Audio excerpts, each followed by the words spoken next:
Numbers 1.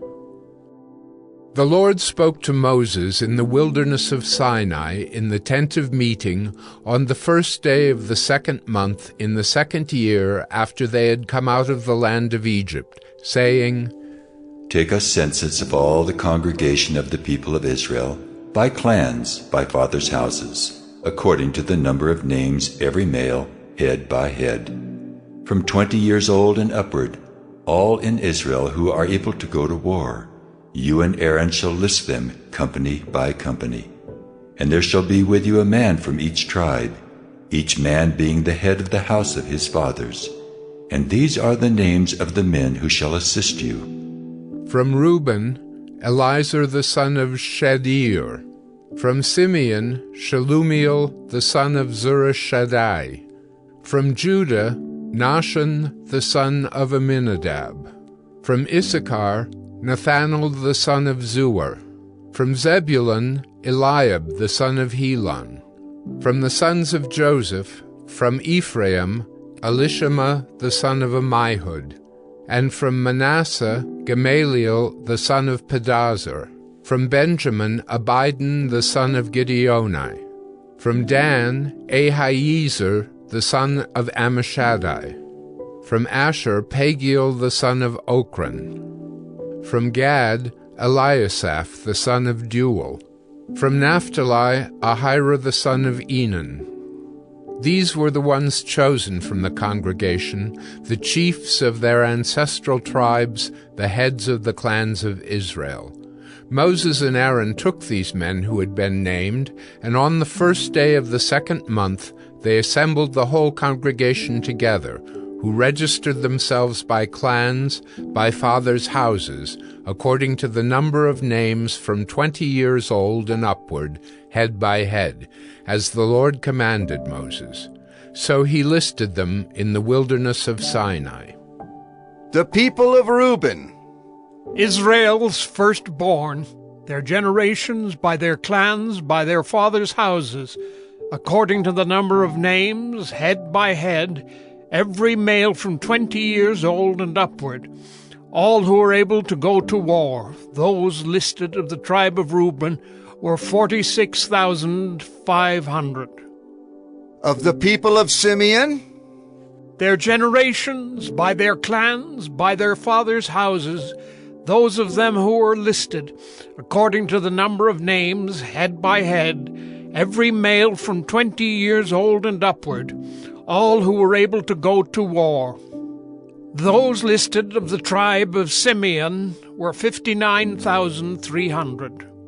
Of the people of Gad, their generations by their clans, by their fathers' houses, according to the number of the names from 20 years old and upward, all who were able to go to war. Those listed of the tribe of Gad were 45,650. Of the people of Judah, their generations, by their clans, by their fathers' houses, according to the number of names, from 20 years old and upward, every man able to go to war.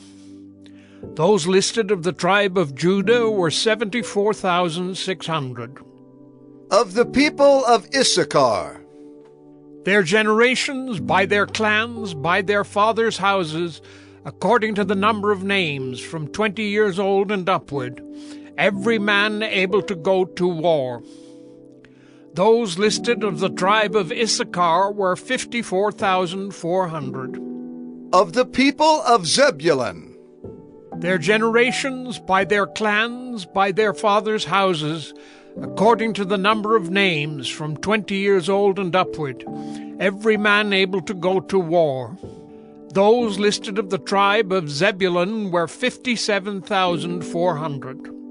Of the people of Joseph, namely of the people of Ephraim, their generations, by their clans, by their fathers' houses, according to the number of names, from 20 years old and upward, every man able to go to war. Those listed of the tribe of Ephraim were 40,500. Of the people of Manasseh, their generations, by their clans, by their fathers' houses, according to the number of names, from 20 years old and upward, every man able to go to war. Those listed of the tribe of Manasseh were 32,200. Of the people of Benjamin, Their generations, by their clans, by their fathers' houses, according to the number of names, from 20 years old and upward, every man able to go to war. Those listed of the tribe of Benjamin were 35,400. of the people of Dan, Their generations, by their clans, by their fathers' houses, according to the number of names, from 20 years old and upward, every man able to go to war.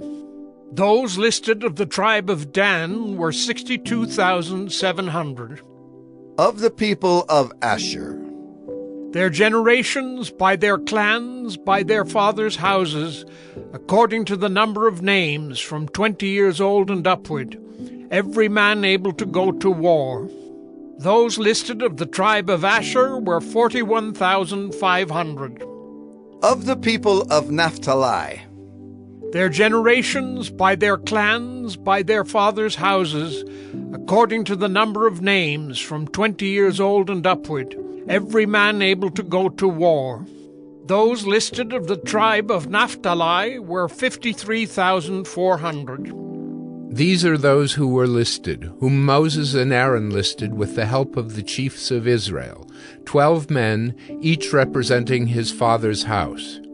So all those listed of the people of Israel by their fathers' houses, from 20 years old and upward, every man able to go to war in Israel, all those listed were 603,550.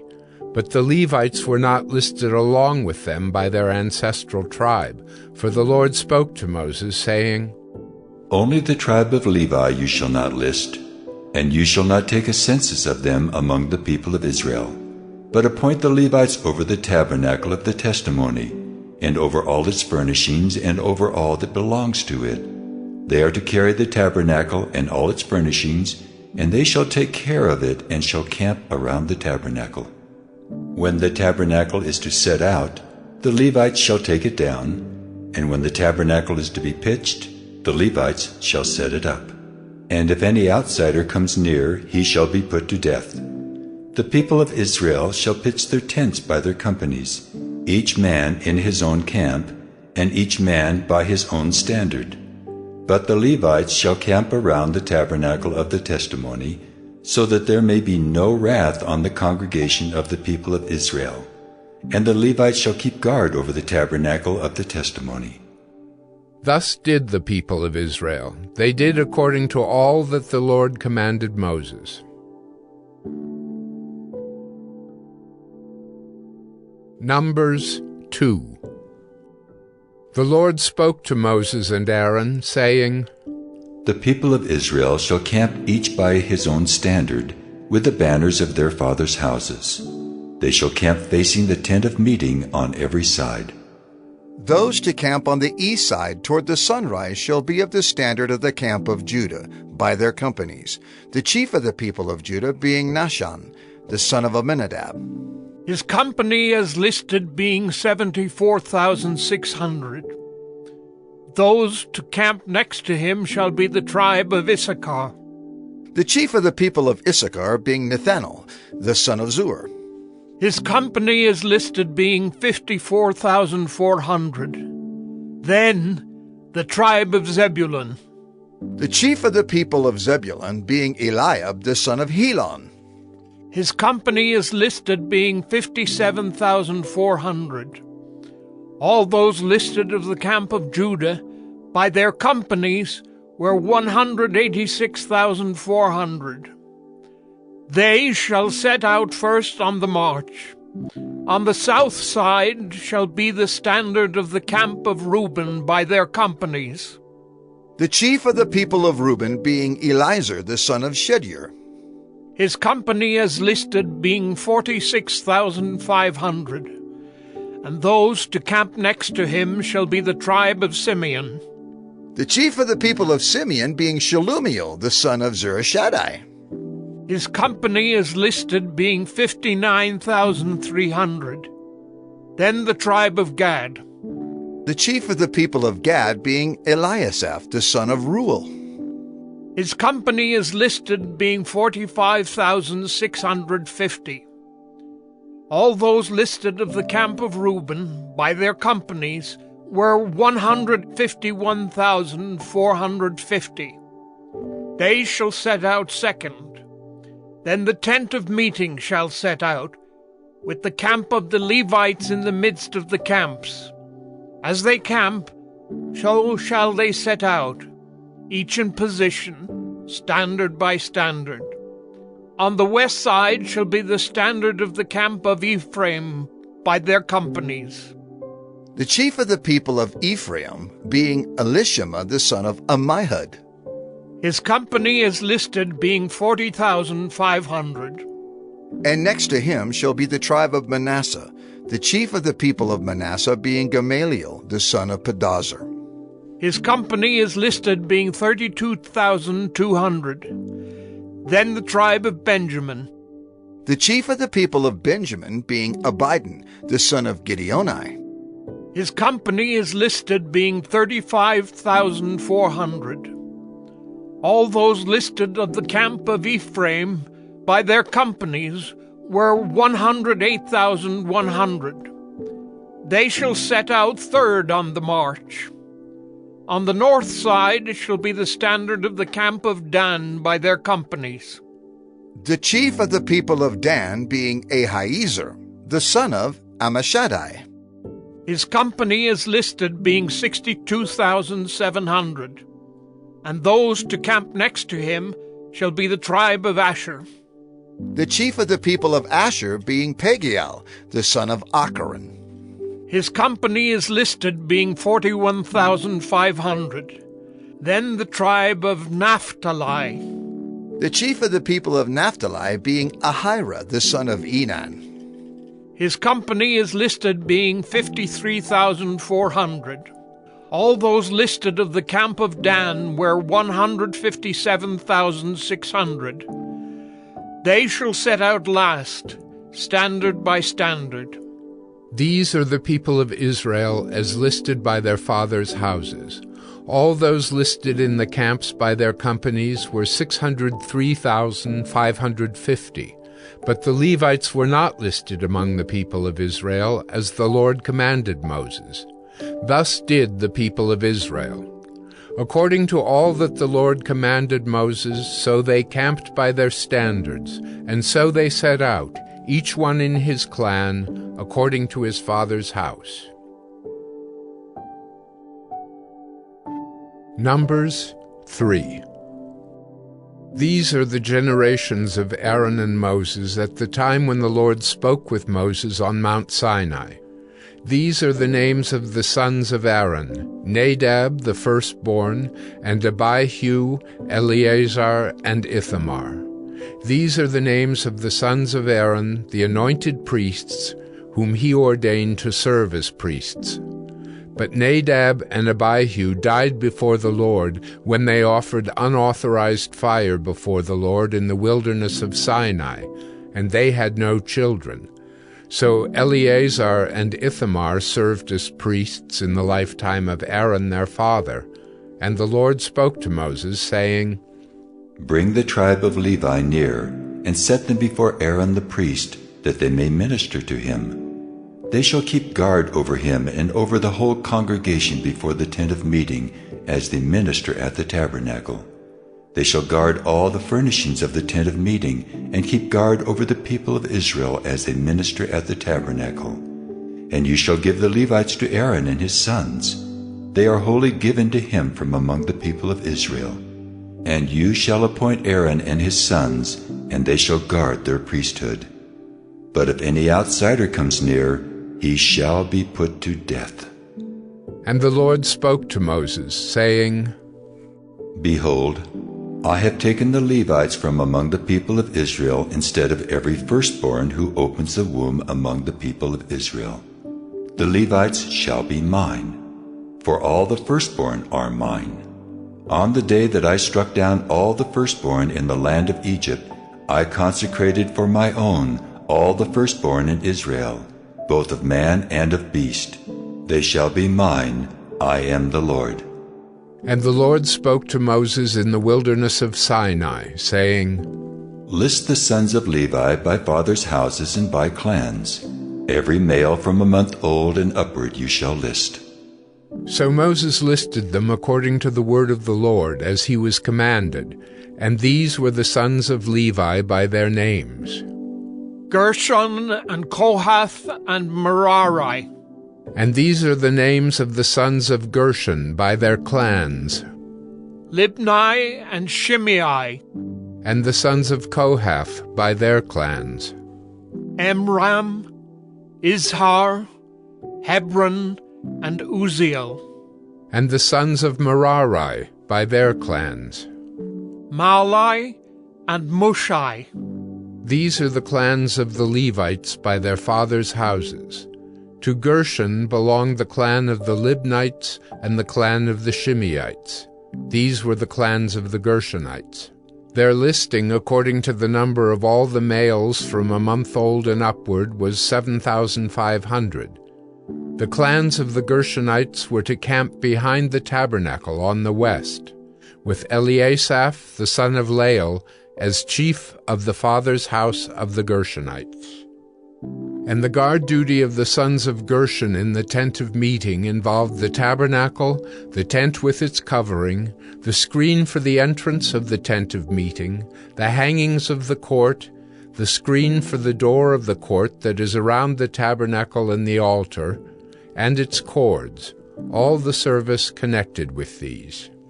To Kohath belonged the clan of the Amramites, and the clan of the Izharites, and the clan of the Hebronites, and the clan of the Uzzielites. These are the clans of the Kohathites. According to the number of all the males, from a month old and upward, there were 8,600, keeping guard over the sanctuary. The clans of the sons of Kohath were to camp on the south side of the tabernacle, with Elizaphan the son of Uzziel as chief of the father's house of the clans of the Kohathites. And their guard duty involved the ark, the table, the lampstand, the altars, the vessels of the sanctuary with which the priests minister, and the screen, all the service connected with these. And Eleazar the son of Aaron the priest was to be chief over the chiefs of the Levites, and to have oversight of those who kept guard over the sanctuary. To Merari belonged the clan of the Malites and the clan of the Mushites. These are the clans of Merari. Their listing according to the number of all the males from a month old and upward was 6,200. And the chief of the father's house of the clans of Merari was Zuriel, the son of Abihail. They were to camp on the north side of the tabernacle. And the appointed guard duty of the sons of Merari involved the frames of the tabernacle, the bars, the pillars, the bases, and all their accessories, all the service connected with these, also the pillars around the court, with their bases and pegs and cords. Those who were to camp before the tabernacle on the east, before the tent of meeting toward the sunrise, were Moses and Aaron and his sons, guarding the sanctuary itself to protect the people of Israel, and any outsider who came near was to be put to death. All those listed among the Levites, whom Moses and Aaron listed at the commandment of the Lord, by clans, all the males from a month old and upward, were 22,000. And the Lord said to Moses, List all the firstborn males of the people of Israel from a month old and upward, taking the number of their names. And you shall take the Levites for me. I am the Lord, instead of all the firstborn among the people of Israel, and the cattle of the Levites instead of all the firstborn among the cattle of the people of Israel. So Moses listed all the firstborn among the people of Israel as the Lord commanded him.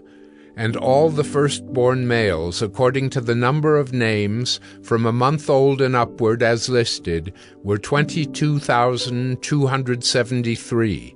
And the Lord spoke to Moses, saying, Take the Levites instead of all the firstborn among the people of Israel, and the cattle of the Levites instead of their cattle. The Levites shall be mine. I am the Lord. And as the redemption price for the 273 of the firstborn of the people of Israel, over and above the number of the male Levites, you shall take 5 shekels per head. You shall take them according to the shekel of the sanctuary, the shekel of 20 gerahs.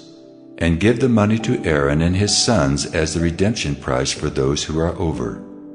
So Moses took the redemption money from those who were over and above those redeemed by the Levites. From the firstborn of the people of Israel he took the money, 1,365 shekels by the shekel of the sanctuary. And Moses gave the redemption money to Aaron and his sons, according to the word of the Lord, as the Lord commanded Moses.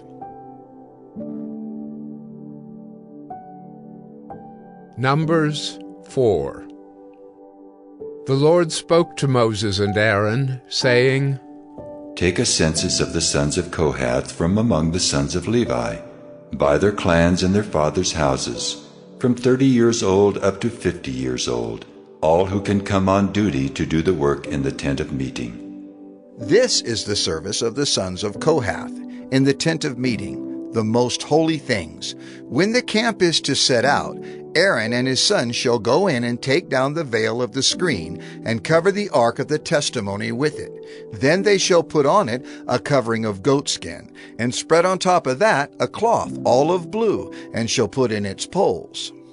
And over the table of the bread of the presence they shall spread a cloth of blue, and put on it the plates, the dishes for incense, the bowls, and the flagons for the drink offering. The regular showbread also shall be on it.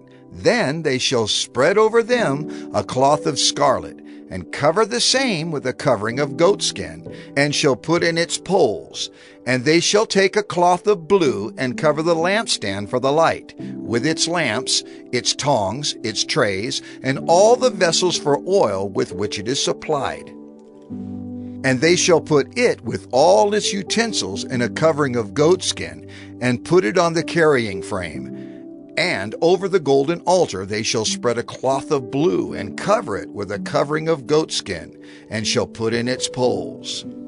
And they shall take all the vessels of the service that are used in the sanctuary, and put them in a cloth of blue, and cover them with a covering of goatskin, and put them on the carrying frame. And they shall take away the ashes from the altar, and spread a purple cloth over it, and they shall put on it all the utensils of the altar, which are used for the service there, the fire pans, the forks, the shovels, and the basins, all the utensils of the altar, and they shall spread on it a covering of goatskin, and shall put in its poles.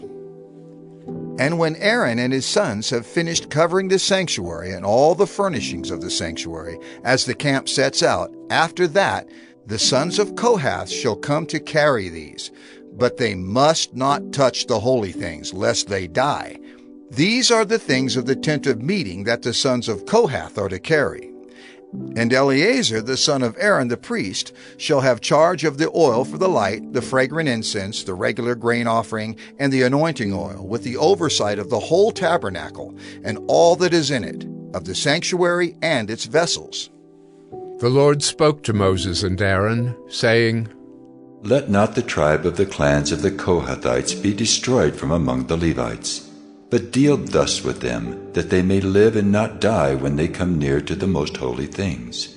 Aaron and his sons shall go in and appoint them each to his task and to his burden, but they shall not go in to look on the holy things even for a moment, lest they die.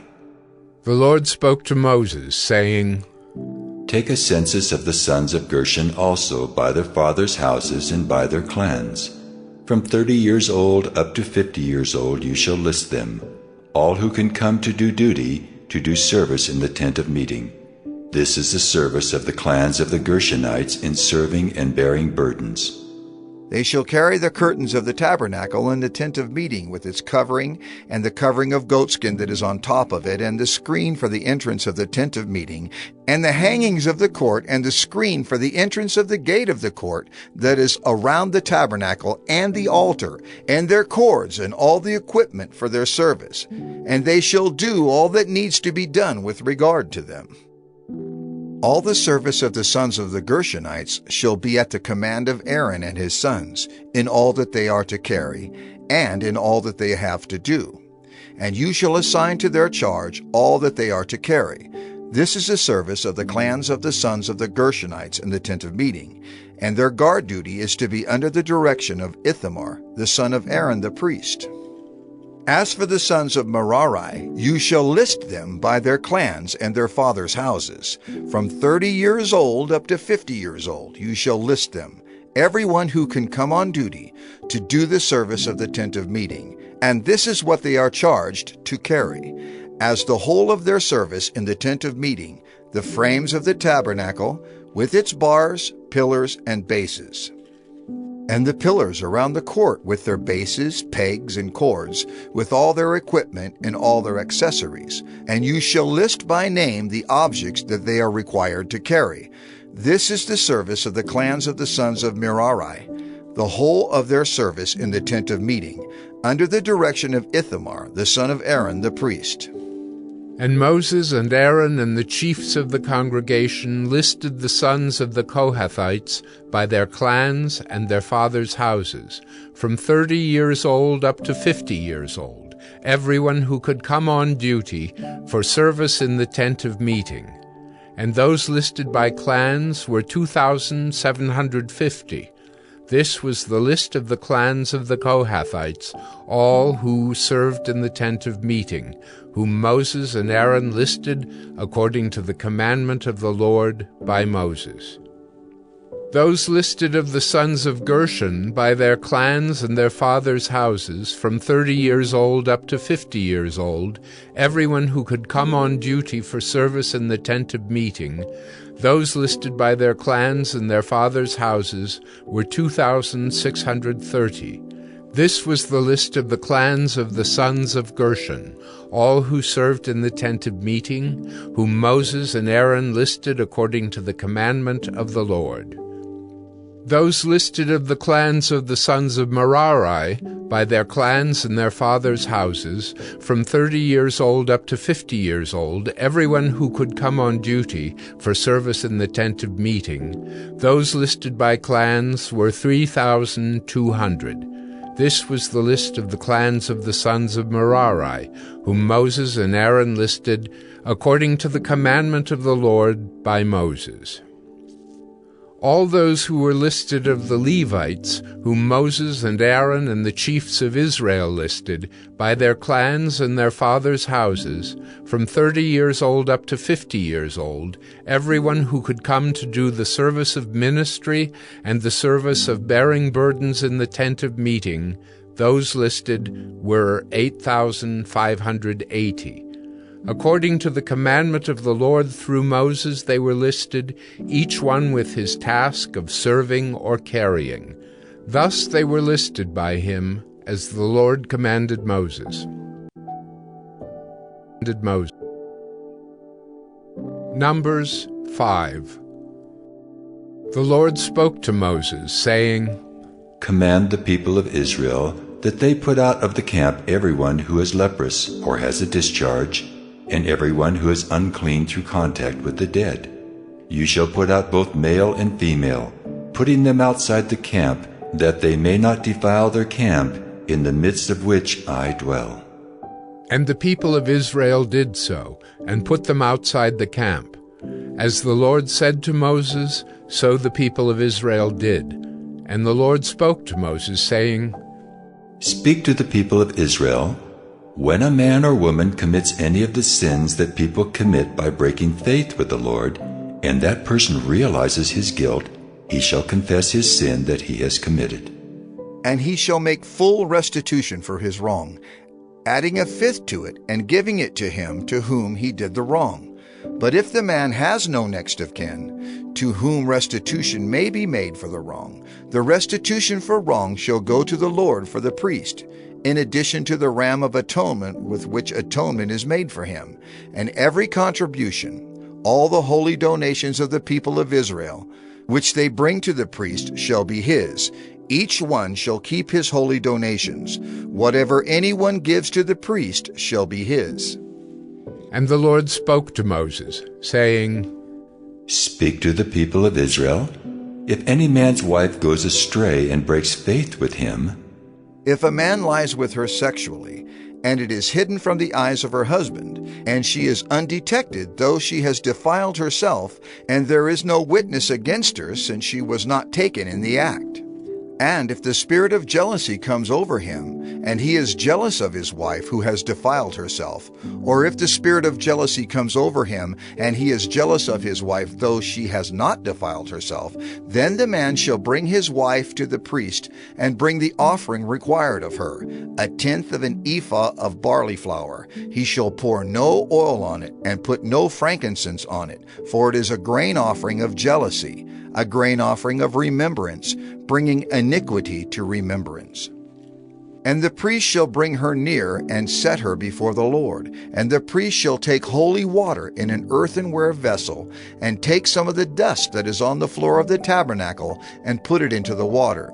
And the priest shall set the woman before the Lord, and unbind the hair of the woman's head, and place in her hands the grain offering of remembrance, which is the grain offering of jealousy. And in his hand the priest shall have the water of bitterness that brings the curse.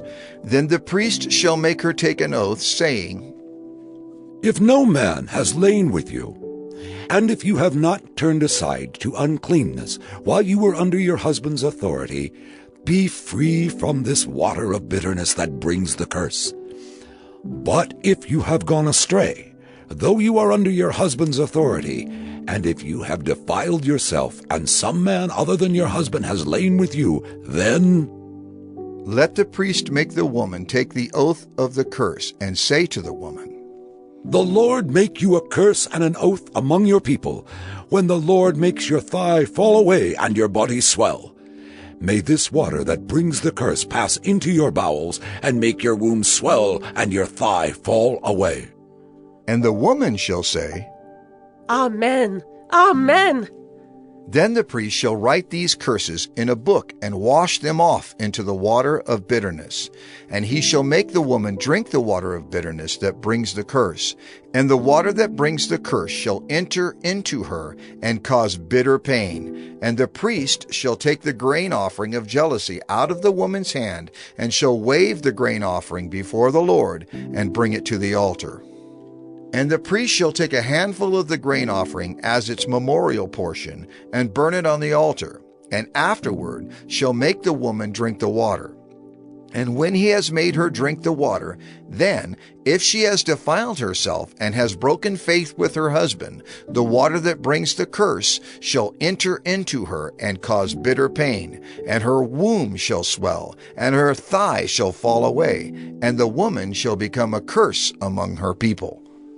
But if the woman has not defiled herself and is clean, then she shall be free and shall conceive children. This is the law in cases of jealousy, when a wife, though under her husband's authority, goes astray and defiles herself, or when the spirit of jealousy comes over a man and he is jealous of his wife. Then he shall set the woman before the Lord, and the priest shall carry out for her all this law. The man shall be free from iniquity, but the woman shall bear her iniquity. Numbers 6. And the Lord spoke to Moses, saying, Speak to the people of Israel, and say to them, When either a man or a woman makes a special vow, the vow of a Nazirite, to separate himself to the Lord, he shall separate himself from wine and strong drink. He shall drink no vinegar made from wine or strong drink, and shall not drink any juice of grapes or eat grapes, fresh or dried. All the days of his separation he shall eat nothing that is produced by the grapevine, not even the seeds or the skins. All the days of his vow of separation no razor shall touch his head. Until the time is completed for which he separates himself to the Lord, he shall be holy. He shall let the locks of hair of his head grow long. All the days that he separates himself to the Lord, he shall not go near a dead body, not even for his father or for his mother, for brother or sister. If they die, shall he make himself unclean, because his separation to God is on his head. All the days of his separation, he is holy to the Lord. And if any man dies very suddenly beside him, and he defiles his consecrated head, then he shall shave his head on the day of his cleansing. On the 7th day he shall shave it. On the 8th day he shall bring 2 turtle doves, or 2 pigeons, to the priest, to the entrance of the tent of meeting. And the priest shall offer one for a sin offering, and the other for a burnt offering, and make atonement for him, because he sinned by reason of the dead body. And he shall consecrate his head that same day, and separate himself to the Lord for the days of his separation, and bring a male lamb a year old for a guilt offering. But the previous period shall be void, because his separation was defiled. And this is the law for the Nazirite. When the time of his separation has been completed, he shall be brought to the entrance of the tent of meeting, and he shall bring his gift to the Lord, 1 male lamb a year old without blemish for a burnt offering, and 1 ewe lamb a year old without blemish as a sin offering, and 1 ram without blemish as a peace offering, and a basket of unleavened bread, loaves of fine flour mixed with oil, and unleavened wafers smeared with oil, and their grain offering and their drink offerings. And the priest shall bring them before the Lord, and offer his sin offering and his burnt offering. And he shall offer the ram as a sacrifice of peace offering to the Lord, with the basket of unleavened bread. The priest shall offer also its grain offering and its drink offering. And the Nazirite shall shave his consecrated head at the entrance of the tent of meeting, and shall take the hair from his consecrated head, and put it on the fire that is under the sacrifice of the peace offering. And the priest shall take the shoulder of the ram when it is boiled, and 1 unleavened loaf out of the basket, and 1 unleavened wafer, and shall put them on the hands of the Nazirite after he has shaved the hair of his consecration. And the priest shall wave them for a wave offering before the Lord. They are a holy portion for the priest, together with the breast that is waved and the thigh that is contributed. And after that the Nazirite may drink wine. This is the law of the Nazirite. But if he vows an offering to the Lord above his Nazirite vow, as he can afford, in exact accordance with the vow that he takes, then he shall do an addition to the law of the Nazirite. The Lord spoke to Moses, saying, Speak to Aaron and his sons, saying, Thus you shall bless the people of Israel. You shall say to them, The Lord bless you and keep you. The Lord make his face to shine upon you and be gracious to you. The Lord lift up his countenance upon you and give you peace. So shall they put my name upon the people of Israel, and I will bless them. Numbers 7. On the day when Moses had finished setting up the tabernacle, and had anointed and consecrated it with all its furnishings, and had anointed and consecrated the altar with all its utensils, the chiefs of Israel, heads of their fathers' houses, who were the chiefs of the tribes, who were over those who were listed, approached, and brought their offerings before the Lord, 6 wagons and 12 oxen, a wagon for every 2 of the chiefs, and for each one an ox. They brought them before the tabernacle. Then the Lord said to Moses, Accept these from them, that they may be used in the service of the tent of meeting, and give them to the Levites, to each man according to his service. So Moses took the wagons and the oxen and gave them to the Levites. 2 wagons and 4 oxen he gave to the sons of Gershon, according to their service. And 4 wagons and 8 oxen he gave to the sons of Merari, according to their service, under the direction of Ithamar the son of Aaron the priest. But to the sons of Kohath he gave none, because they were charged with the service of the holy things that had to be carried on the shoulder. And the chiefs offered offerings for the dedication of the altar on the day it was anointed. And the chiefs offered their offering before the altar. And the Lord said to Moses, They shall offer their offerings, one chief each day for the dedication of the altar. He who offered his offering the first day was Nahshon, the son of Amminadab, of the tribe of Judah. And his offering was 1 silver plate, whose weight was 130 shekels, 1 silver basin of 70 shekels, according to the shekel of the sanctuary, both of them full of fine flour mixed with oil for a grain offering, 1 golden dish of 10 shekels, full of incense, 1 bull from the herd, 1 ram, 1 male lamb a year old, for a burnt offering, 1 male goat for a sin offering, and for the sacrifice of peace offerings, 2 oxen, 5 rams, 5 male goats, and 5 male lambs a year old. This was the offering of Nahshon, the son of Amminadab. On the second day, Nethanel, the son of Zuar, the chief of Issachar, made an offering.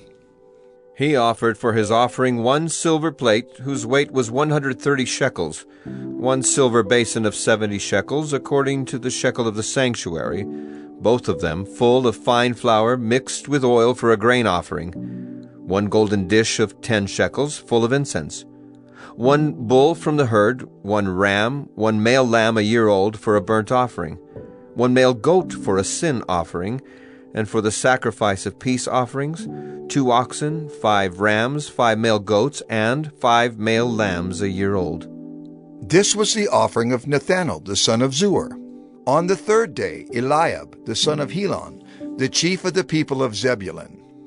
His offering was 1 silver plate, whose weight was 130 shekels, 1 silver basin of 70 shekels, according to the shekel of the sanctuary, both of them full of fine flour mixed with oil for a grain offering, 1 golden dish of 10 shekels, full of incense, 1 bull from the herd, 1 ram, 1 male lamb a year old for a burnt offering, 1 male goat for a sin offering, and for the sacrifice of peace offerings, 2 oxen, 5 rams, 5 male goats, and 5 male lambs a year old.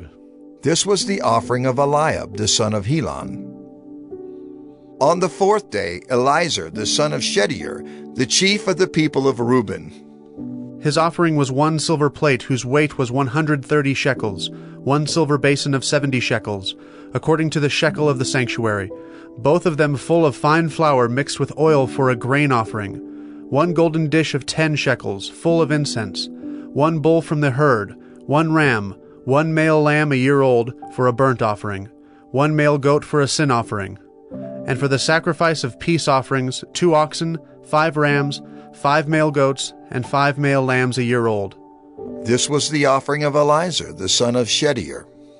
On the fifth day, Shelumiel, the son of Zurishaddai, the chief of the people of Simeon. His offering was 1 silver plate, whose weight was 130 shekels, 1 silver basin of 70 shekels, according to the shekel of the sanctuary, both of them full of fine flour mixed with oil for a grain offering, 1 golden dish of 10 shekels, full of incense, 1 bull from the herd, 1 ram, 1 male lamb a year old for a burnt offering, 1 male goat for a sin offering, and for the sacrifice of peace offerings, 2 oxen, 5 rams, 5 male goats, and 5 male lambs a year old. This was the offering of Shelumiel, the son of Zurishaddai. On the sixth day, Eliasaph, the son of Deuel, the chief of the people of Gad. His offering was 1 silver plate, whose weight was 130 shekels, 1 silver basin of 70 shekels, according to the shekel of the sanctuary, both of them full of fine flour mixed with oil for a grain offering, 1 golden dish of 10 shekels, full of incense, 1 bull from the herd, 1 ram, 1 male lamb a year old for a burnt offering, 1 male goat for a sin offering, and for the sacrifice of peace offerings, 2 oxen, 5 rams, 5 male goats, and 5 male lambs a year old. This was the offering of Eliasaph, the son of Deuel. On the 7th day, Elishama, the son of Ammihud, the chief of the people of Ephraim. His offering was 1 silver plate whose weight was 130 shekels, 1 silver basin of 70 shekels, according to the shekel of the sanctuary, both of them full of fine flour mixed with oil for a grain offering, 1 golden dish of 10 shekels full of incense, 1 bull from the herd, 1 ram, 1 male lamb a year old for a burnt offering, 1 male goat for a sin offering, and for the sacrifice of peace offerings, 2 oxen, 5 rams, 5 male goats, and 5 male lambs a year old. This was the offering of Elishama, the son of Ammihud. On the 8th day, Gamaliel, the son of Pedazur, the chief of the people of Manasseh. His offering was 1 silver plate, whose weight was 130 shekels, 1 silver basin of 70 shekels, according to the shekel of the sanctuary, both of them full of fine flour, mixed with oil, for a grain offering, 1 golden dish of 10 shekels, full of incense, 1 bull from the herd, 1 ram, 1 male lamb a year old for a burnt offering, 1 male goat for a sin offering, and for the sacrifice of peace offerings, 2 oxen, 5 rams, 5 male goats, and 5 male lambs a year old. This was the offering of Gamaliel, the son of Pedazur. On the 9th day, Abidan, the son of Gideoni, the chief of the people of Benjamin. His offering was 1 silver plate whose weight was 130 shekels, 1 silver basin of 70 shekels, according to the shekel of the sanctuary, both of them full of fine flour mixed with oil for a grain offering, 1 golden dish of 10 shekels, full of incense, 1 bull from the herd, 1 ram, 1 male lamb a year old for a burnt offering, 1 male goat for a sin offering, and for the sacrifice of peace offerings, 2 oxen, 5 rams, 5 male goats, and 5 male lambs a year old. This was the offering of Abidan, the son of Gideoni. On the 10th day, Ahiezer, the son of Ammishaddai, the chief of the people of Dan. His offering was 1 silver plate, whose weight was 130 shekels, 1 silver basin of 70 shekels, according to the shekel of the sanctuary, both of them full of fine flour mixed with oil for a grain offering, 1 golden dish of 10 shekels, full of incense, 1 bull from the herd, 1 ram, 1 male lamb a year old for a burnt offering, 1 male goat for a sin offering, and for the sacrifice of peace offerings, 2 oxen, 5 rams, 5 male goats, and 5 male lambs a year old. This was the offering of Ahiezer, the son of Ammishaddai. On the 11th day, Pagiel, the son of Achran, the chief of the people of Asher. His offering was 1 silver plate, whose weight was 130 shekels, 1 silver basin of 70 shekels, according to the shekel of the sanctuary, both of them full of fine flour mixed with oil for a grain offering, 1 golden dish of 10 shekels, full of incense, 1 bull from the herd, 1 ram, 1 male lamb a year old for a burnt offering, 1 male goat for a sin offering, and for the sacrifice of peace offerings, 2 oxen, 5 rams, 5 male goats, and 5 male lambs a year old. This was the offering of Pagiel, the son of Achran. On the 12th day, Ahira, the son of Enan, the chief of the people of Naphtali. His offering was 1 silver plate, whose weight was 130 shekels, 1 silver basin of 70 shekels, according to the shekel of the sanctuary, both of them full of fine flour, mixed with oil for a grain offering, 1 golden dish of 10 shekels, full of incense, 1 bull from the herd, 1 ram, 1 male lamb a year old for a burnt offering, 1 male goat for a sin offering, and for the sacrifice of peace offerings, 2 oxen, 5 rams, 5 male goats, and 5 male lambs a year old. This was the offering of Ahira, the son of Enan. This was the dedication offering for the altar on the day when it was anointed from the chiefs of Israel. 12 silver plates, 12 silver basins, 12 golden dishes, each silver plate weighing 130 shekels, and each basin 70. All the silver of the vessels 2,400 shekels, according to the shekel of the sanctuary. The 12 golden dishes, full of incense, weighing 10 shekels apiece, according to the shekel of the sanctuary. All the gold of the dishes being 120 shekels.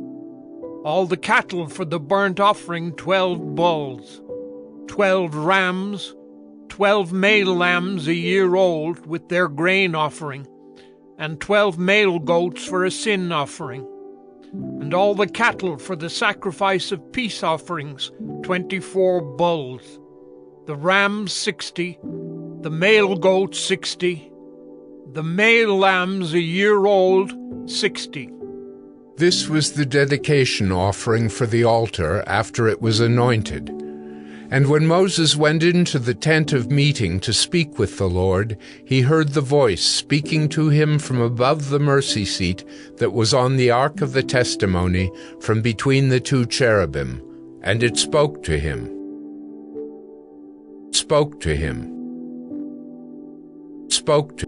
Numbers 8. Now the Lord spoke to Moses, saying, Speak to Aaron and say to him, When you set up the lamps, the 7 lamps shall give light in front of the lampstand. And Aaron did so. He set up its lamps in front of the lampstand, as the Lord commanded Moses. And this was the workmanship of the lampstand, hammered work of gold. From its base to its flowers it was hammered work. According to the pattern that the Lord had shown Moses, so he made the lampstand. And the Lord spoke to Moses, saying, Take the Levites from among the people of Israel and cleanse them. Thus you shall do to them to cleanse them. Sprinkle the water of purification upon them, and let them go with a razor over all their body, and wash their clothes and cleanse themselves. Then let them take a bull from the herd and its grain offering of fine flour mixed with oil. And you shall take another bull from the herd for a sin offering.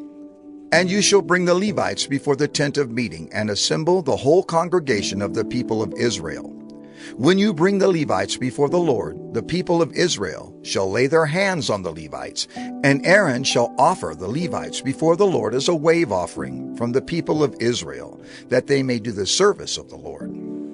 Then the Levites shall lay their hands on the heads of the bulls, and you shall offer the one for a sin offering and the other for a burnt offering to the Lord to make atonement for the Levites.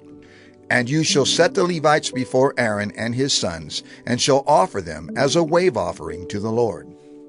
Thus you shall separate the Levites from among the people of Israel, and the Levites shall be mine. And after that the Levites shall go in to serve at the tent of meeting, when you have cleansed them and offered them as a wave offering. For they are wholly given to me from among the people of Israel.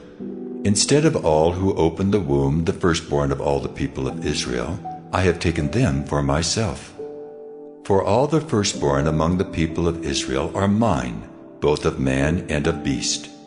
On the day that I struck down all the firstborn in the land of Egypt, I consecrated them for myself. And I have taken the Levites instead of all the firstborn among the people of Israel. And I have given the Levites as a gift to Aaron and his sons from among the people of Israel, to do the service for the people of Israel at the tent of meeting, and to make atonement for the people of Israel, that there may be no plague among the people of Israel when the people of Israel come near the sanctuary. Thus did Moses and Aaron and all the congregation of the people of Israel to the Levites. According to all that the Lord commanded Moses concerning the Levites, the people of Israel did to them. And the Levites purified themselves from sin, and washed their clothes. And Aaron offered them as a wave offering before the Lord, and Aaron made atonement for them to cleanse them. And after that the Levites went in to do their service in the tent of meeting before Aaron and his sons, as the Lord had commanded Moses concerning the Levites, so they did to them. And the Lord spoke to Moses, saying, This applies to the Levites. From 25 years old and upward, they shall come to do duty in the service of the tent of meeting. And from the age of 50 years, they shall withdraw from the duty of the service and serve no more. They minister to their brothers in the tent of meeting by keeping guard, but they shall do no service. Thus shall you do to the Levites in assigning their duties. Numbers 9. And the Lord spoke to Moses in the wilderness of Sinai, in the first month of the second year after they had come out of the land of Egypt, saying, Let the people of Israel keep the Passover at its appointed time. On the 14th day of this month, at twilight, you shall keep it at its appointed time. According to all its statutes and all its rules, you shall keep it. So Moses told the people of Israel that they should keep the Passover. And they kept the Passover in the first month on the 14th day of the month at twilight in the wilderness of Sinai. According to all that the Lord commanded Moses, so the people of Israel did. And there were certain men who were unclean through touching a dead body, so that they could not keep the Passover on that day. And they came before Moses and Aaron on that day. And those men said to him, We are unclean through touching a dead body. Why are we kept from bringing the Lord's offering at its appointed time among the people of Israel? And Moses said to them, Wait, that I may hear what the Lord will command concerning you. The Lord spoke to Moses, saying, Speak to the people of Israel, saying, If any one of you or of your descendants is unclean through touching a dead body, or is on a long journey, he shall still keep the Passover to the Lord. In the second month, on the 14th day, at twilight they shall keep it. They shall eat it with unleavened bread and bitter herbs. They shall leave none of it until the morning, nor break any of its bones. According to all the statute for the Passover they shall keep it. But if anyone who is clean and is not on a journey fails to keep the Passover, that person shall be cut off from his people, because he did not bring the Lord's offering at its appointed time. That man shall bear his sin. And if a stranger sojourns among you and would keep the Passover to the Lord, according to the statute of the Passover and according to its rule, so shall he do. You shall have one statute, both for the sojourner and for the native. On the day that the tabernacle was set up, the cloud covered the tabernacle, the tent of the testimony. And at evening it was over the tabernacle like the appearance of fire until morning. So it was always. The cloud covered it by day, and the appearance of fire by night. And whenever the cloud lifted from over the tent, after that the people of Israel set out. And in the place where the cloud settled down, there the people of Israel camped. At the command of the Lord the people of Israel set out, and at the command of the Lord they camped. As long as the cloud rested over the tabernacle, they remained in camp. Even when the cloud continued over the tabernacle many days, the people of Israel kept the charge of the Lord and did not set out. Sometimes the cloud was a few days over the tabernacle, and according to the command of the Lord they remained in camp. Then, according to the command of the Lord, they set out. And sometimes the cloud remained from evening until morning, and when the cloud lifted in the morning, they set out. Or if it continued for a day and a night, when the cloud lifted, they set out. Whether it was 2 days or a month or a longer time that the cloud continued over the tabernacle, abiding there, the people of Israel remained in camp and did not set out. But when it lifted, they set out. At the command of the Lord they camped, and at the command of the Lord they set out. They kept the charge of the Lord at the command of the Lord by Moses. Numbers 10. The Lord spoke to Moses, saying, Make 2 silver trumpets, of hammered work you shall make them, and you shall use them for summoning the congregation and for breaking camp. And when both are blown, all the congregation shall gather themselves to you at the entrance of the tent of meeting. But if they blow only one, then the chiefs, the heads of the tribes of Israel, shall gather themselves to you. When you blow an alarm, the camps that are on the east side shall set out. And when you blow an alarm the second time, the camps that are on the south side shall set out. An alarm is to be blown whenever they are to set out. But when the assembly is to be gathered together, you shall blow a long blast, but you shall not sound an alarm. And the sons of Aaron, the priests, shall blow the trumpets. The trumpets shall be to you for a perpetual statute throughout your generations. And when you go to war in your land against the adversary who oppresses you, then you shall sound an alarm with the trumpets, that you may be remembered before the Lord your God, and you shall be saved from your enemies. On the day of your gladness also, and at your appointed feasts, and at the beginnings of your months, you shall blow the trumpets over your burnt offerings, and over the sacrifices of your peace offerings. They shall be a reminder of you before your God. I am the Lord your God. In the 2nd year, in the 2nd month, on the 20th day of the month, the cloud lifted from over the tabernacle of the testimony, and the people of Israel set out by stages from the wilderness of Sinai. And the cloud settled down in the wilderness of Paran. They set out for the first time at the command of the Lord by Moses. The standard of the camp of the people of Judah set out first by their companies, and over their company was Nahshon, the son of Amminadab. And over the company of the tribe of the people of Issachar was Nathanael, the son of Zuar. And over the company of the tribe of the people of Zebulun was Eliab, the son of Helon. And when the tabernacle was taken down, the sons of Gershon and the sons of Merari, who carried the tabernacle, set out. And the standard of the camp of Reuben set out by their companies, and over their company was Elizur, the son of Shedeur. And over the company of the tribe of the people of Simeon was Shelumiel, the son of Zurishaddai. And over the company of the tribe of the people of Gad was Eliasaph, the son of Deuel. Then the Kohathites set out, carrying the holy things, and the tabernacle was set up before their arrival. And the standard of the camp of the people of Ephraim set out by their companies, and over their company was Elishama, the son of Ammihud. And over the company of the tribe of the people of Manasseh was Gamaliel, the son of Pedazur. And over the company of the tribe of the people of Benjamin was Abidan, the son of Gideoni. Then the standard of the camp of the people of Dan, acting as the rear guard of all the camps, set out by their companies. And over their company was Ahiezer, the son of Ammishaddai. And over the company of the tribe of the people of Asher was Pagiel, the son of Ochran. And over the company of the tribe of the people of Naphtali was Ahira, the son of Enan. This was the order of march of the people of Israel by their companies when they set out.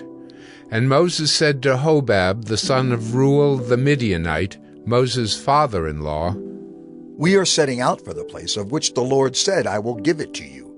Come with us, and we will do good to you, for the Lord has promised good to Israel.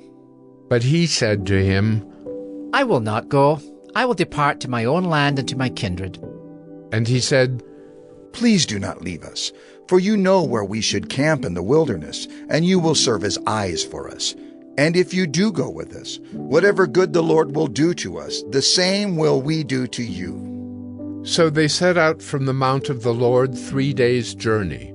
And the ark of the covenant of the Lord went before them 3 days' journey to seek out a resting place for them. And the cloud of the Lord was over them by day whenever they set out from the camp.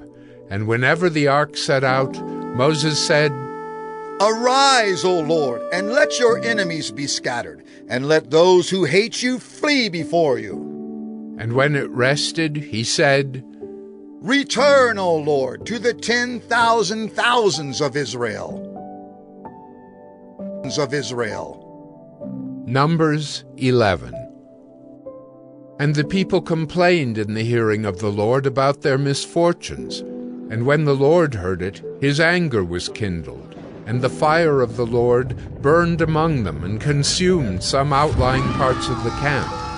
Then the people cried out to Moses, and Moses prayed to the Lord, and the fire died down. So the name of that place was called Taberah, because the fire of the Lord burned among them. Now the rabble that was among them had a strong craving, and the people of Israel also wept again and said, "Oh, that we had meat to eat! We remember the fish we ate in Egypt that cost nothing, the cucumbers, the melons, the leeks, the onions, and the garlic.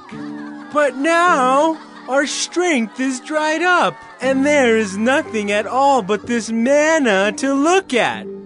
Now the manna was like coriander seed, and its appearance like that of bdellium.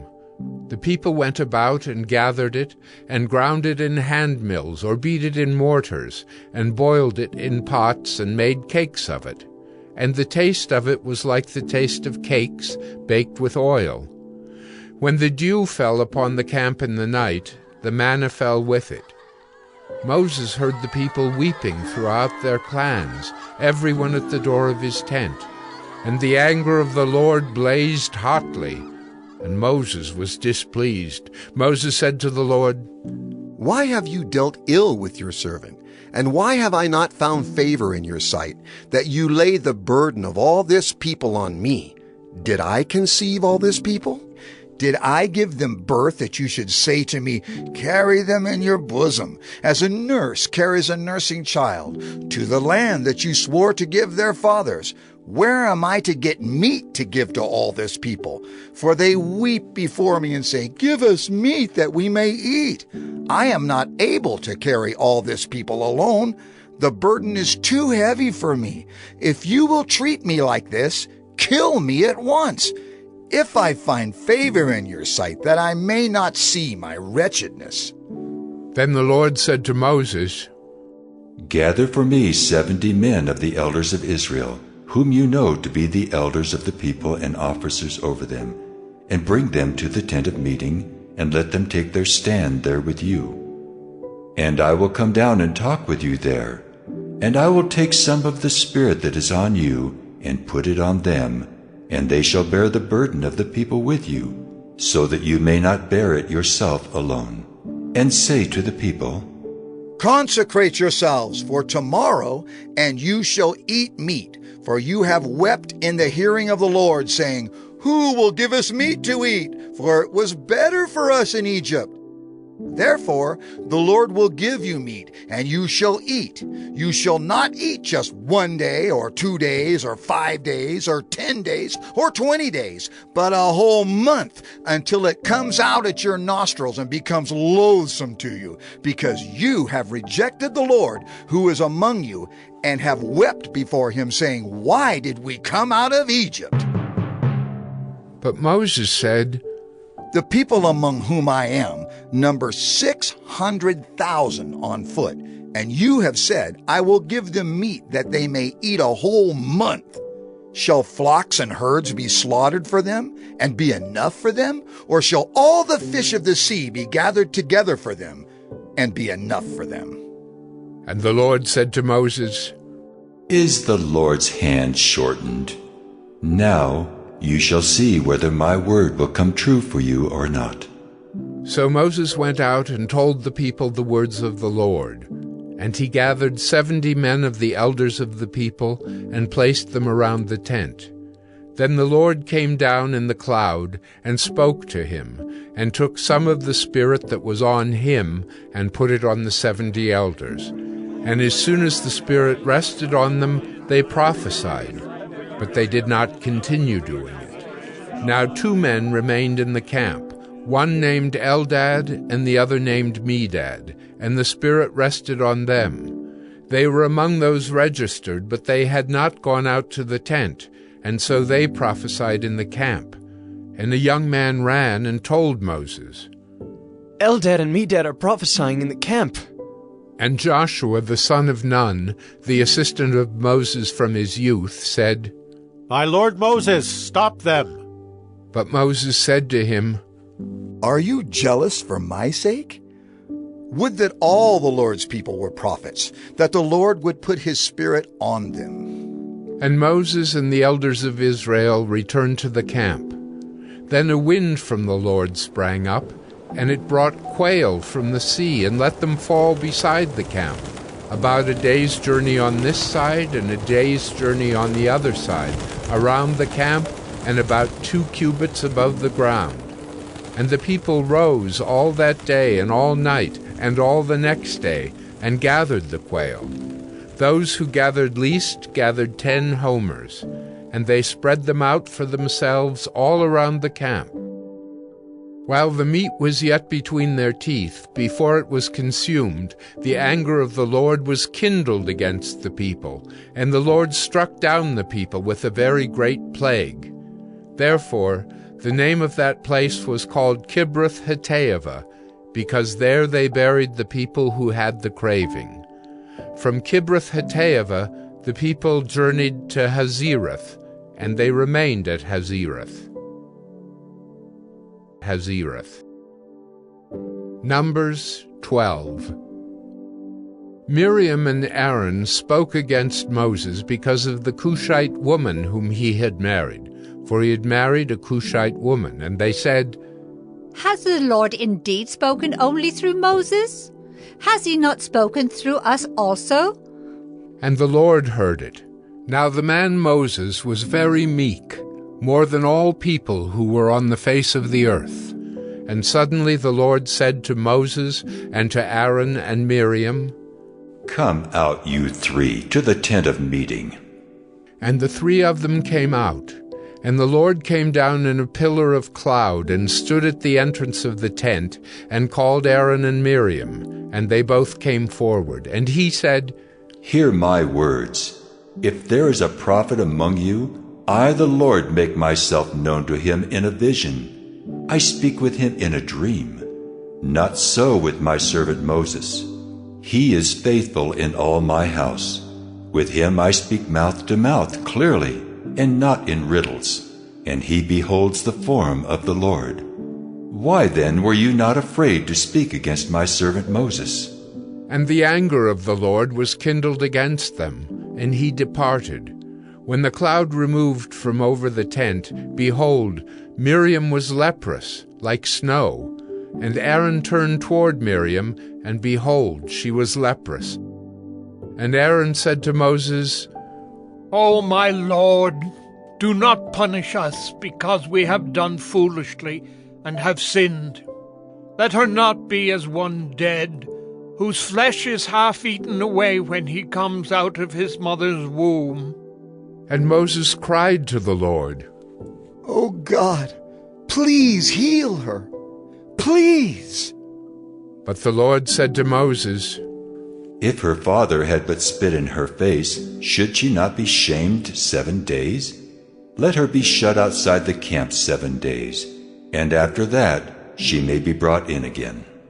So Miriam was shut outside the camp 7 days, and the people did not set out on the march till Miriam was brought in again. After that, the people set out from Hazerath and camped in the wilderness of Paran. Numbers 13.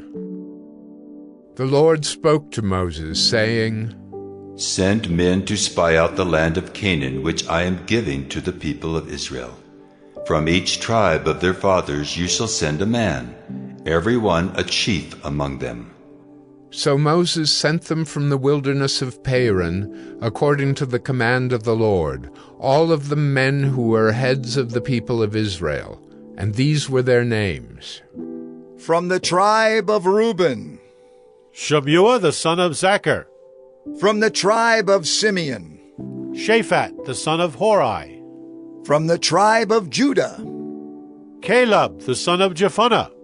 From the tribe of Issachar, Igal the son of Joseph.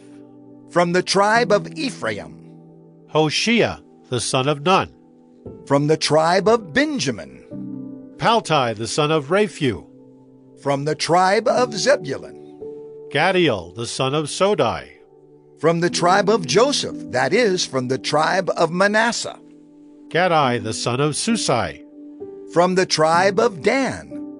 Amiel, the son of Gemalli. From the tribe of Asher. Sether, the son of Michael. From the tribe of Naphtali. Nabai, the son of Vapsai.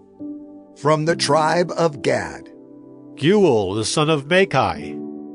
These were the names of the men whom Moses sent to spy out the land. And Moses called Hoshea, the son of Nun, Joshua.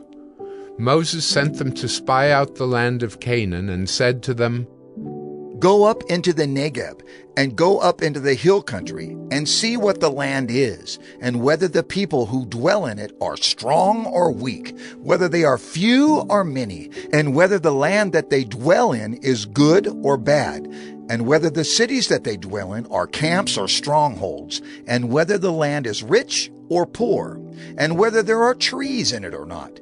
Be of good courage, and bring some of the fruit of the land. Now the time was the season of the first ripe grapes.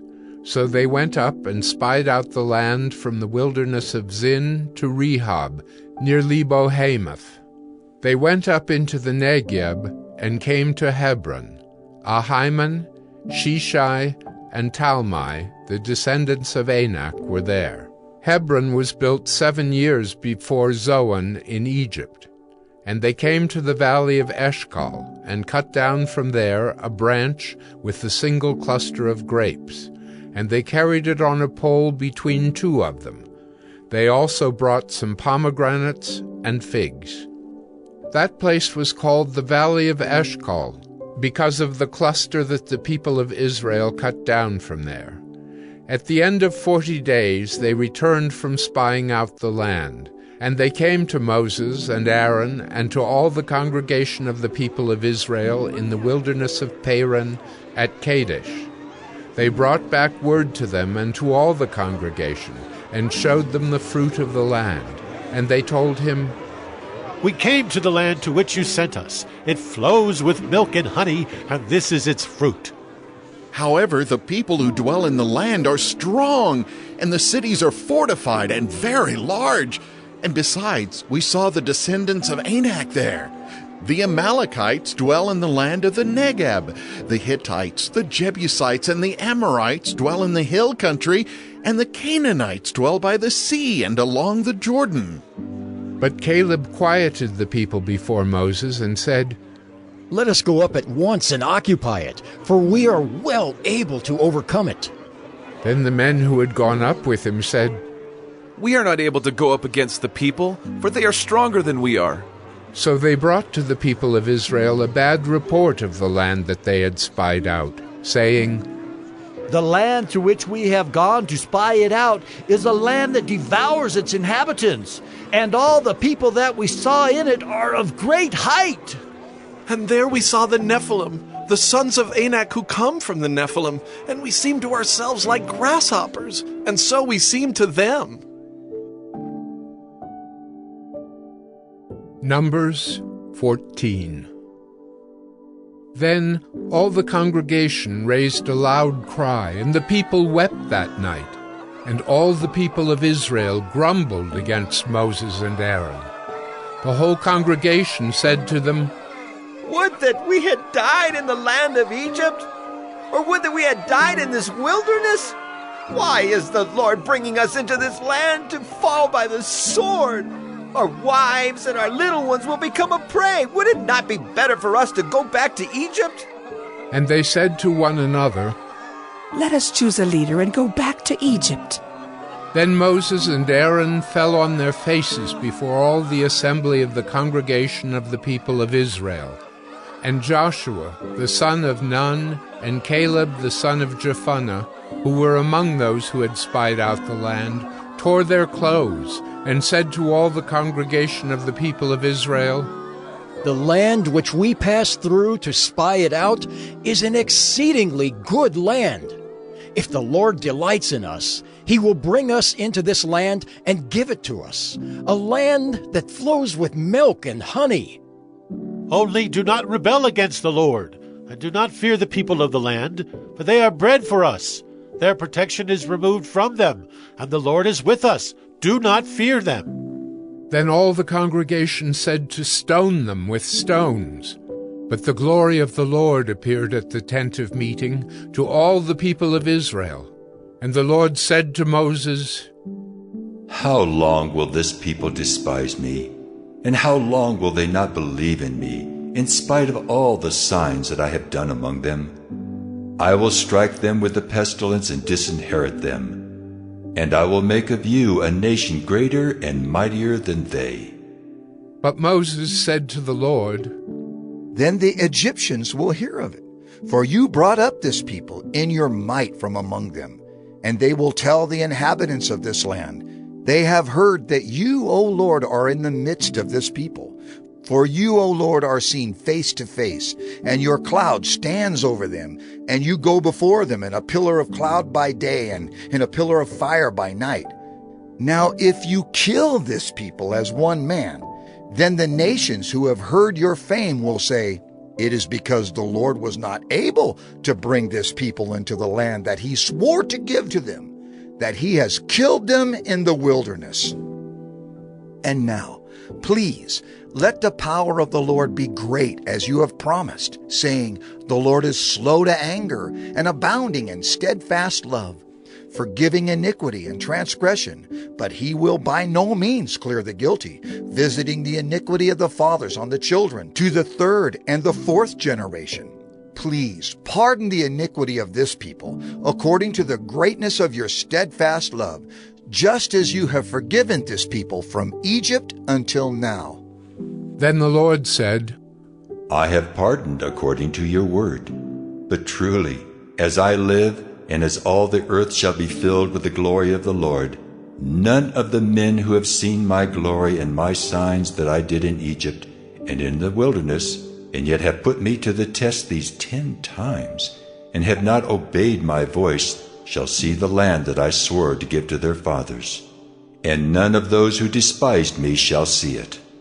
But my servant Caleb, because he has a different spirit and has followed me fully, I will bring into the land into which he went, and his descendants shall possess it. Now, since the Amalekites and the Canaanites dwell in the valleys, turn tomorrow and set out for the wilderness by the way to the Red Sea. And the Lord spoke to Moses and to Aaron, saying, How long shall this wicked congregation grumble against me?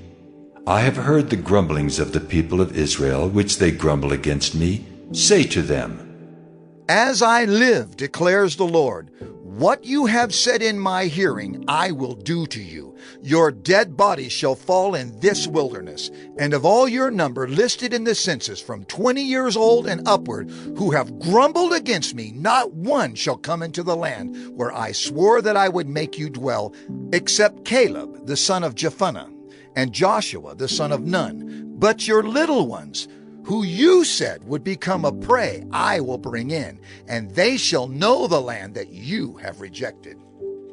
But as for you, your dead bodies shall fall in this wilderness, and your children shall be shepherds in the wilderness 40 years, and shall suffer for your faithlessness, until the last of your dead bodies lies in the wilderness, according to the number of the days in which you spied out the land, 40 days, a year for each day. You shall bear your iniquity 40 years, and you shall know my displeasure.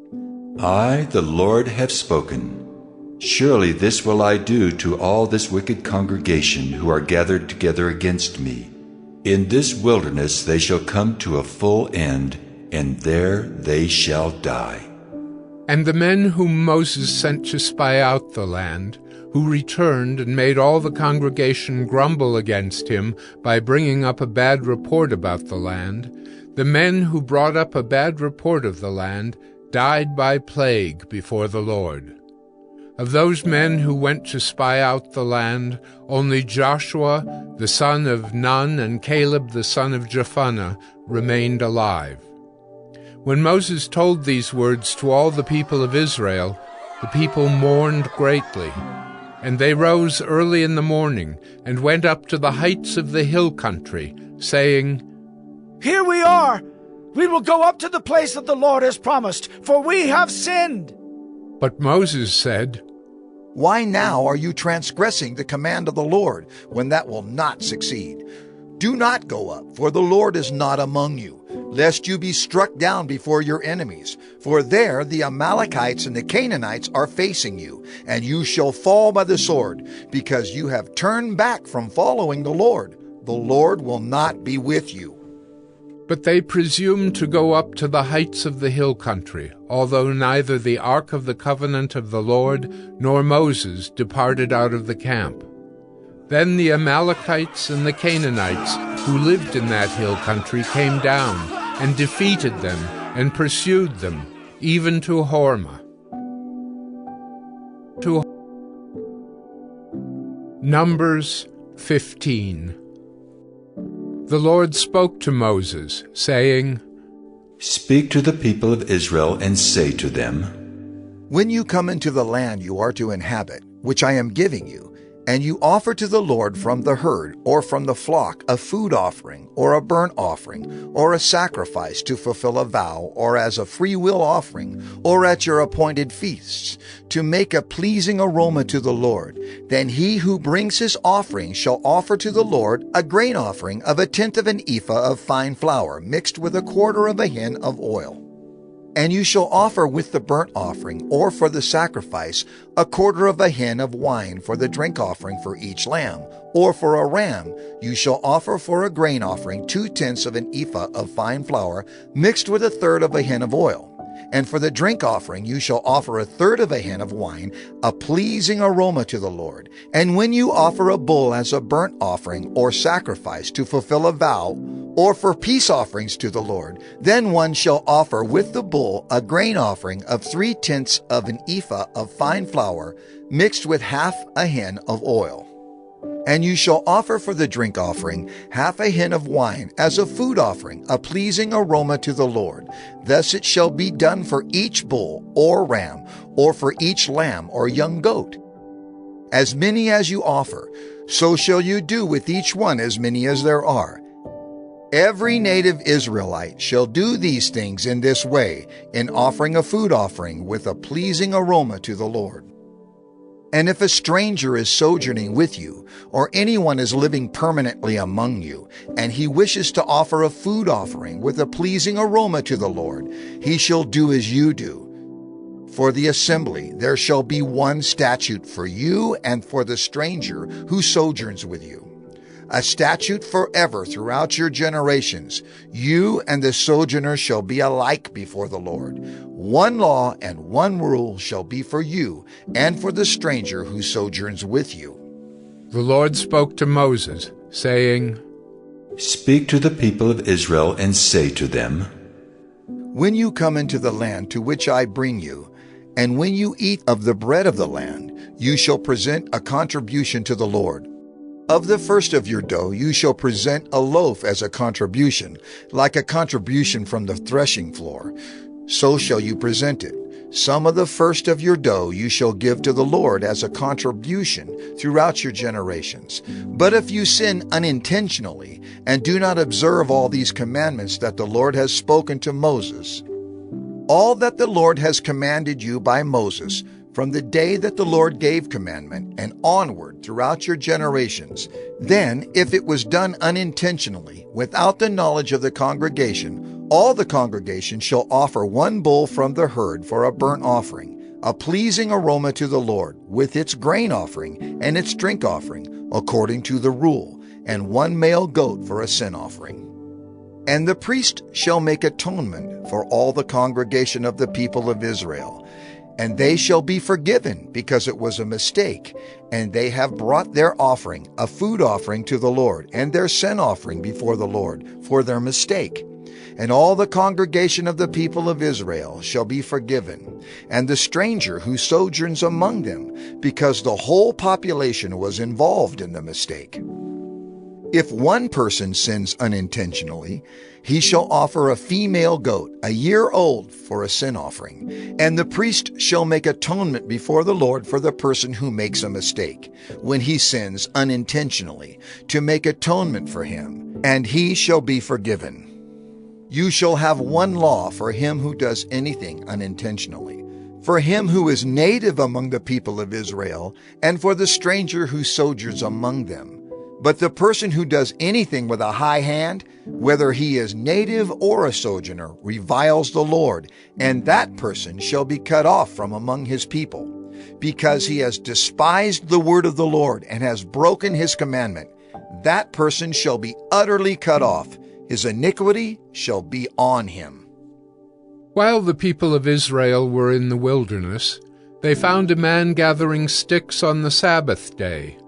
And those who found him gathering sticks brought him to Moses and Aaron and to all the congregation.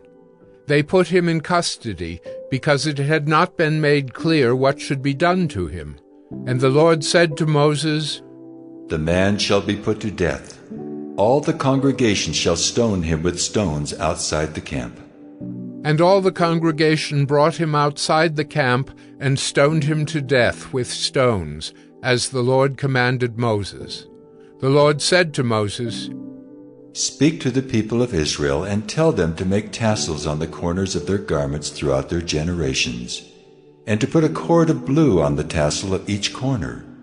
And it shall be a tassel for you to look at, and remember all the commandments of the Lord to do them, not to follow after your own heart and your own eyes, which you are inclined to whore after.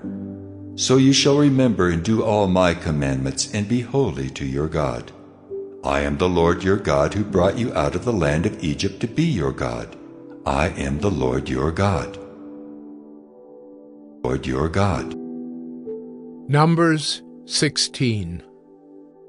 Now Korah, the son of Izhar, son of Kohath, son of Levi, and Dathan and Abiram, the sons of Eliab, and On, the son of Peleth, sons of Reuben, took men. And they rose up before Moses with a number of the people of Israel, 250 chiefs of the congregation, chosen from the assembly, well-known men. They assembled themselves together against Moses and against Aaron, and said to them, "You have gone too far, for all in the congregation are holy, every one of them, and the Lord is among them. Why then do you exalt yourselves above the assembly of the Lord?" When Moses heard it, he fell on his face, and he said to Korah and all his company, "In the morning the Lord will show who is his and who is holy, and will bring him near to him. The one whom he chooses he will bring near to him. Do this: take censers, Korah and all his company, put fire in them, and put incense on them before the Lord tomorrow. And the man whom the Lord chooses shall be the Holy One. You have gone too far, sons of Levi." And Moses said to Korah, "Hear now, you sons of Levi, is it too small a thing for you that the God of Israel has separated you from the congregation of Israel to bring you near to himself, to do service in the tabernacle of the Lord, and to stand before the congregation to minister to them, and that he has brought you near him, and all your brothers, the sons of Levi, with you? And would you seek the priesthood also? Therefore, it is against the Lord that you and all your company have gathered together. What is Aaron that you grumble against him?" And Moses sent to call Dathan and Abiram, the sons of Eliab. And they said, "We will not come up. Is it a small thing that you have brought us up out of a land flowing with milk and honey to kill us in the wilderness, that you must also make yourself a prince over us?" Moreover, you have not brought us into a land flowing with milk and honey, nor given us inheritance of fields and vineyards. Will you put out the eyes of these men? We will not come up. And Moses was very angry, and said to the Lord, "Do not respect their offering. I have not taken one donkey from them, and I have not harmed one of them." And Moses said to Korah, "Be present, you and all your company, before the Lord, you and they and Aaron, tomorrow. And let every one of you take his censer and put incense on it.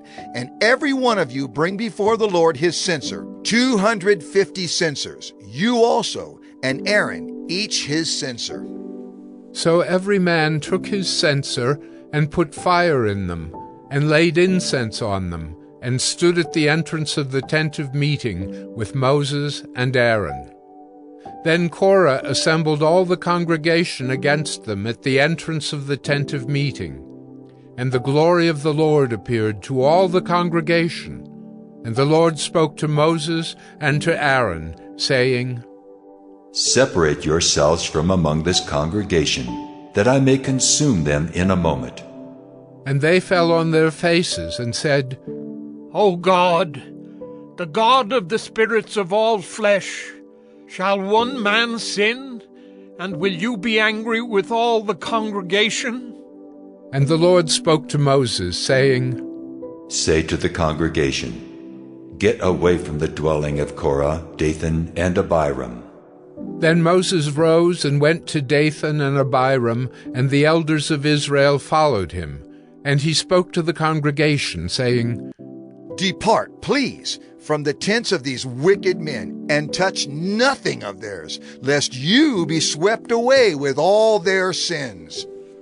So they got away from the dwelling of Korah, Dathan, and Abiram. And Dathan and Abiram came out and stood at the door of their tents, together with their wives, their sons, and their little ones. And Moses said, Hereby you shall know that the Lord has sent me to do all these works, and that it has not been of my own accord. If these men die, as all men die, or if they are visited by the fate of all mankind, then the Lord has not sent me. But if the Lord creates something new, and the ground opens its mouth and swallows them up with all that belongs to them, and they go down alive into Sheol, then you shall know that these men have despised the Lord. And as soon as he had finished speaking all these words, the ground under them split apart, and the earth opened its mouth and swallowed them up, with their households and all the people who belonged to Korah and all their goods. So they and all that belonged to them went down alive into Sheol, and the earth closed over them, and they perished from the midst of the assembly. And all Israel who were around them fled at their cry, for they said, Lest the earth swallow us up! And fire came out from the Lord, and consumed the 250 men offering the incense. Then the Lord spoke to Moses, saying, Tell Eleazar the son of Aaron the priest to take up the censers out of the blaze. Then scatter the fire far and wide, for they have become holy. As for the censers of these men who have sinned at the cost of their lives, let them be made into hammered plates as a covering for the altar. For they offered them before the Lord, and they became holy. Thus they shall be a sign to the people of Israel. So Eleazar the priest took the bronze censers, which those who were burned had offered, and they were hammered out as a covering for the altar, to be a reminder to the people of Israel, so that no outsider who is not of the descendants of Aaron should draw near to burn incense before the Lord, lest he become like Korah and his company, as the Lord said to him through Moses.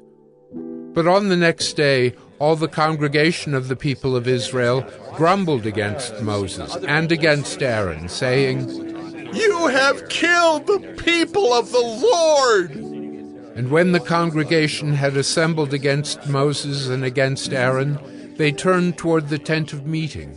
And behold, the cloud covered it, and the glory of the Lord appeared. And Moses and Aaron came to the front of the tent of meeting. And the Lord spoke to Moses, saying, Get away from the midst of this congregation, that I may consume them in a moment.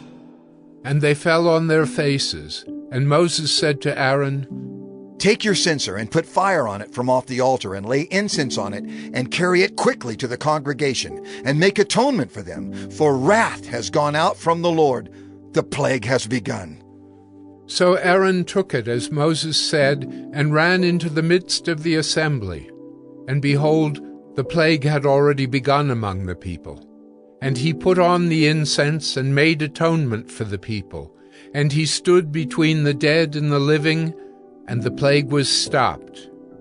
Now those who died in the plague were 14,700, besides those who died in the affair of Korah. And Aaron returned to Moses at the entrance of the tent of meeting when the plague was stopped.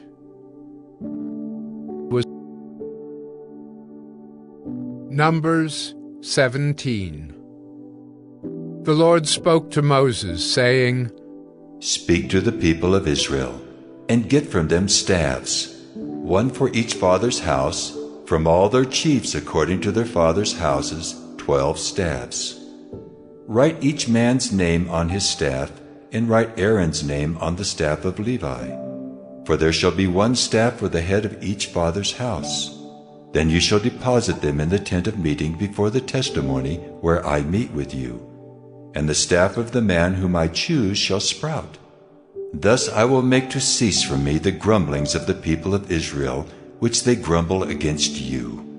Moses spoke to the people of Israel, and all their chiefs gave him staffs, one for each chief, according to their fathers' houses, 12 staffs. And the staff of Aaron was among their staffs. And Moses deposited the staffs before the Lord in the tent of the testimony. On the next day Moses went into the tent of the testimony, and behold, the staff of Aaron for the house of Levi had sprouted, and put forth buds, and produced blossoms, and it bore ripe almonds. Then Moses brought out all the staffs from before the Lord to all the people of Israel.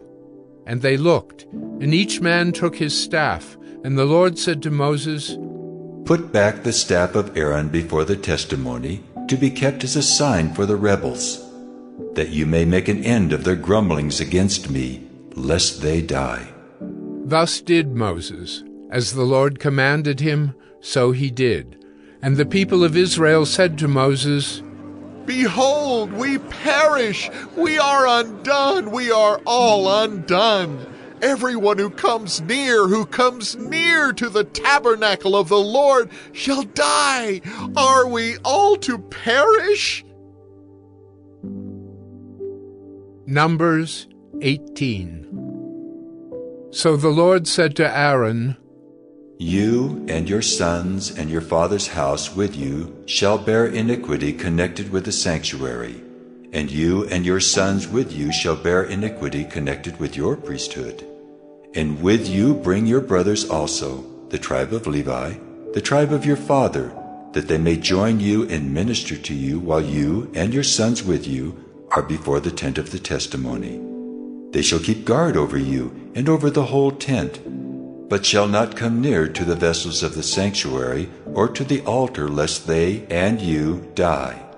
They shall join you and keep guard over the tent of meeting for all the service of the tent, and no outsider shall come near you. And you shall keep guard over the sanctuary and over the altar, that there may never again be wrath on the people of Israel. And behold, I have taken your brothers the Levites from among the people of Israel. They are a gift to you, given to the Lord, to do the service of the tent of meeting. And you and your sons with you shall guard your priesthood for all that concerns the altar and that is within the veil. And you shall serve. I give your priesthood as a gift, and any outsider who comes near shall be put to death. Then the Lord spoke to Aaron, Behold, I have given you charge of the contributions made to me, all the consecrated things of the people of Israel. I have given them to you as a portion, and to your sons as a perpetual due. They shall be yours of the most holy things, reserved from the fire, every offering of theirs, every grain offering of theirs, and every sin offering of theirs, and every guilt offering of theirs which they render to me shall be most holy to you and to your sons. In a most holy place shall you eat it. Every male may eat it. It is holy to you. This also is yours, the contribution of their gift, all the wave offerings of the people of Israel. I have given them to you, and to your sons and daughters with you, as a perpetual due. Everyone who is clean in your house may eat it. All the best of the oil, and all the best of the wine and of the grain, The firstfruits of what they give to the Lord I give to you. The first ripe fruits of all that is in their land which they bring to the Lord shall be yours. Everyone who is clean in your house may eat it. Every devoted thing in Israel shall be yours. Everything that opens the womb of all flesh, whether man or beast, which they offer to the Lord, shall be yours. Nevertheless, the firstborn of man you shall redeem, and the firstborn of unclean animals you shall redeem. And their redemption price, at a month old you shall redeem them. You shall fix it 5 shekels in silver, according to the shekel of the sanctuary, which is 20 gerahs. But the firstborn of a cow, or the firstborn of a sheep, or the firstborn of a goat you shall not redeem. They are holy. You shall sprinkle their blood on the altar, and shall burn their fat as a food offering, with a pleasing aroma to the Lord. But their flesh shall be yours, as the breast that is waved, and as the right thigh are yours. All the holy contributions that the people of Israel present to the Lord, I give to you and to your sons and daughters with you as a perpetual due. It is a covenant of salt forever before the Lord for you and for your offspring with you. And the Lord said to Aaron, You shall have no inheritance in their land, neither shall you have any portion among them. I am your portion and your inheritance among the people of Israel. To the Levites I have given every tithe in Israel for an inheritance, in return for their service that they do, their service in the tent of meeting. So that the people of Israel do not come near the tent of meeting, lest they bear sin and die. But the Levites shall do the service of the tent of meeting, and they shall bear their iniquity. It shall be a perpetual statute throughout your generations, and among the people of Israel they shall have no inheritance. For the tithe of the people of Israel, which they present as a contribution to the Lord, I have given to the Levites for an inheritance. Therefore I have said of them, that they shall have no inheritance among the people of Israel. And the Lord spoke to Moses, saying, Moreover, you shall speak and say to the Levites, When you take from the people of Israel the tithe that I have given you from them for your inheritance, then you shall present a contribution from it to the Lord, a tithe of the tithe.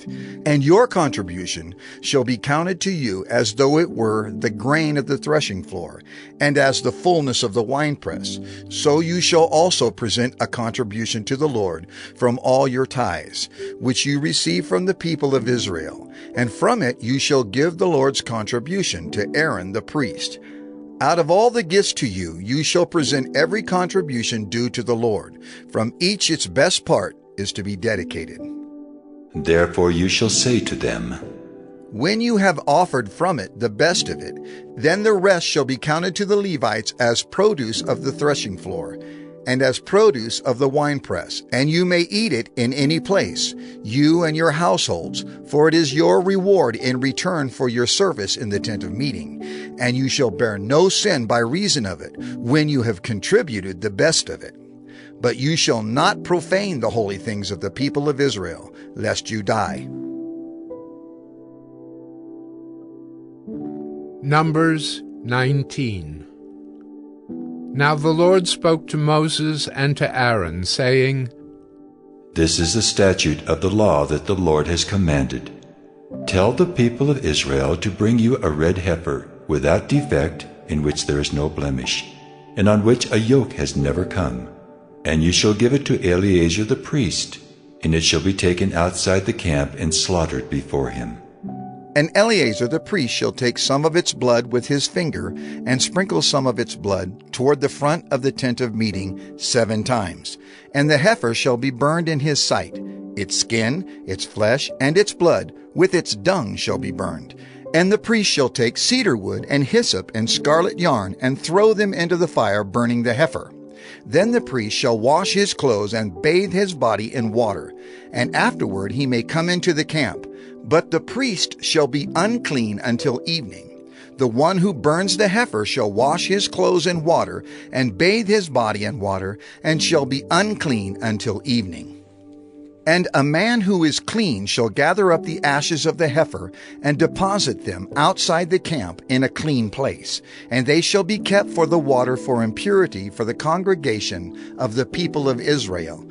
It is a sin offering. And the one who gathers the ashes of the heifer shall wash his clothes and be unclean until evening, and this shall be a perpetual statute for the people of Israel, and for the stranger who sojourns among them.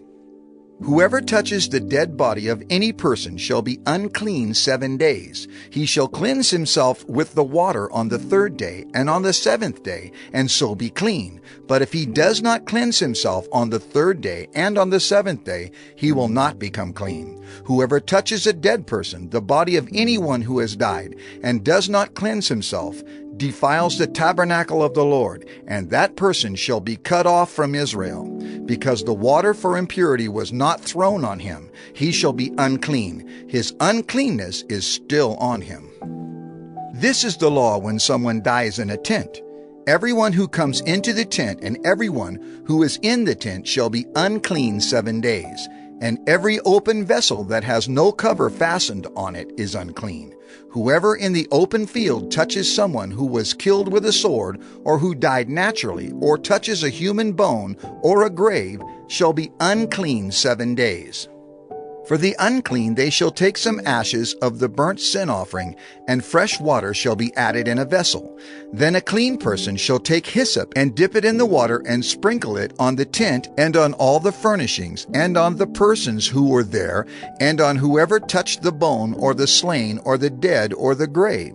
And the clean person shall sprinkle it on the unclean on the 3rd day and on the 7th day. Thus on the 7th day he shall cleanse him, and he shall wash his clothes, and bathe himself in water, and at evening he shall be clean. If the man who is unclean does not cleanse himself, that person shall be cut off from the midst of the assembly, since he has defiled the sanctuary of the Lord. Because the water for impurity has not been thrown on him, he is unclean, and it shall be a statute forever for them. The one who sprinkles the water for impurity shall wash his clothes, and the one who touches the water for impurity shall be unclean until evening. And whatever the unclean person touches shall be unclean, and anyone who touches it shall be unclean until evening.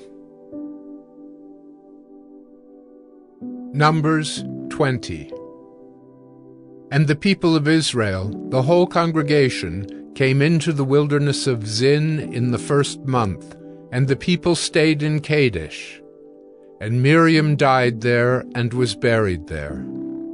Now there was no water for the congregation, and they assembled themselves together against Moses and against Aaron. And the people quarreled with Moses and said, "Would that we had perished when our brothers perished before the Lord! Why have you brought the assembly of the Lord into this wilderness? That we should die here, both we and our cattle?" And why have you made us come up out of Egypt to bring us to this evil place? It is no place for grain or figs or vines or pomegranates, and there is no water to drink. Then Moses and Aaron went from the presence of the assembly to the entrance of the tent of meeting and fell on their faces. And the glory of the Lord appeared to them. And the Lord spoke to Moses, saying, "Take the staff and assemble the congregation, you and Aaron your brother, and tell the rock before their eyes to yield its water. So you shall bring water out of the rock for them, and give drink to the congregation and their cattle."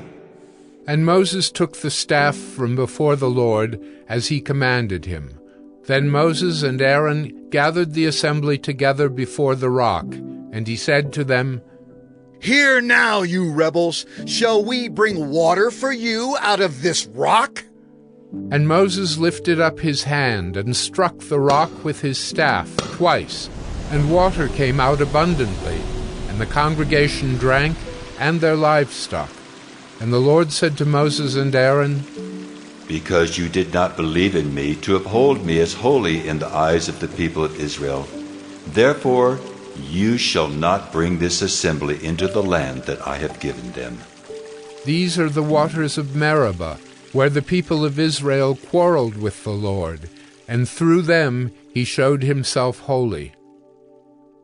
Moses sent messengers from Kadesh to the king of Edom.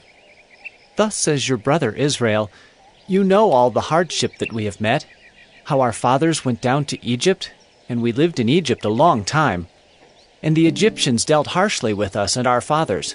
And when we cried to the Lord, he heard our voice and sent an angel and brought us out of Egypt. And here we are in Kadesh, a city on the edge of your territory. Please let us pass through your land. We will not pass through field or vineyard or drink water from a well. We will go along the king's highway. We will not turn aside to the right hand or to the left until we have passed through your territory. But Edom said to him, You shall not pass through, lest I come out with the sword against you. And the people of Israel said to him, We will go up by the highway, and if we drink of your water, I and my livestock, then I will pay for it. Let me only pass through on foot, nothing more. But he said, You shall not pass through. And Edom came out against them with a large army and with a strong force. Thus Edom refused to give Israel passage through his territory. So Israel turned away from him. And they journeyed from Kadesh, and the people of Israel, the whole congregation, came to Mount Hor. And the Lord said to Moses and Aaron at Mount Hor, on the border of the land of Edom, Let Aaron be gathered to his people, for he shall not enter the land that I have given to the people of Israel, because you rebelled against my command at the waters of Meribah. Take Aaron and Eleazar his son, and bring them up to Mount Hor, and strip Aaron of his garments, and put them on Eleazar his son, and Aaron shall be gathered to his people, and shall die there. Moses did as the Lord commanded, and they went up Mount Hor in the sight of all the congregation. And Moses stripped Aaron of his garments, and put them on Eleazar his son. And Aaron died there on the top of the mountain. Then Moses and Eleazar came down from the mountain. And when all the congregation saw that Aaron had perished, all the house of Israel wept for Aaron 30 days. Numbers 21. When the Canaanite, the king of Arad, who lived in the Negeb, heard that Israel was coming by the way of Atharim, he fought against Israel, and took some of them captive. And Israel vowed a vow to the Lord, and said, If you will indeed give this people into my hand, then I will devote their cities to destruction. And the Lord heeded the voice of Israel, and gave over the Canaanites, and they devoted them and their cities to destruction. So the name of the place was called Hormah. From Mount Hor they set out by the way to the Red Sea, to go around the land of Edom. And the people became impatient on the way, and the people spoke against God and against Moses. Why have you brought us up out of Egypt to die in the wilderness? For there is no food and no water, and we loathe this worthless food. Then the Lord sent fiery serpents among the people, and they bit the people, so that many people of Israel died. And the people came to Moses and said, We have sinned, for we have spoken against the Lord and against you. Pray to the Lord that he take away the serpents from us. So Moses prayed for the people, and the Lord said to Moses, Make a fiery serpent and set it on a pole, and everyone who is bitten when he sees it shall live. So Moses made a bronze serpent and set it on a pole, and if a serpent bit anyone, he would look at the bronze serpent and live. And the people of Israel set out and camped in Oboth. And they set out from Oboth and camped at Abarim in the wilderness that is opposite Moab toward the sunrise. From there they set out and camped in the valley of Zered. From there they set out and camped on the other side of the Arnon, which is in the wilderness that extends from the border of the Amorites. For the Arnon is the border of Moab, between Moab and the Amorites. Therefore it is said in the book of the wars of the Lord, Waheb and Suphah, and the valleys of the Arnon, and the slope of the valleys that extends to the seat of Ar, and leans to the border of Moab. And from there they continued to Beer, that is the well of which the Lord said to Moses, Gather the people together, so that I may give them water. Then Israel sang this song. Spring up, O well, sing to it, the well that the princes made, that the nobles of the people dug, with the scepter and with their staffs. And from the wilderness they went on to Mattanah, and from Mattanah to Nahaliel, and from Nahaliel to Bamoth, and from Bamoth to the valley lying in the region of Moab, by the top of Pisgah that looks down on the desert. Then Israel sent messengers to Sihon, king of the Amorites, saying, Let me pass through your land. We will not turn aside into field or vineyard. We will not drink the water of a well. We will go by the king's highway until we have passed through your territory. But Sihon would not allow Israel to pass through his territory.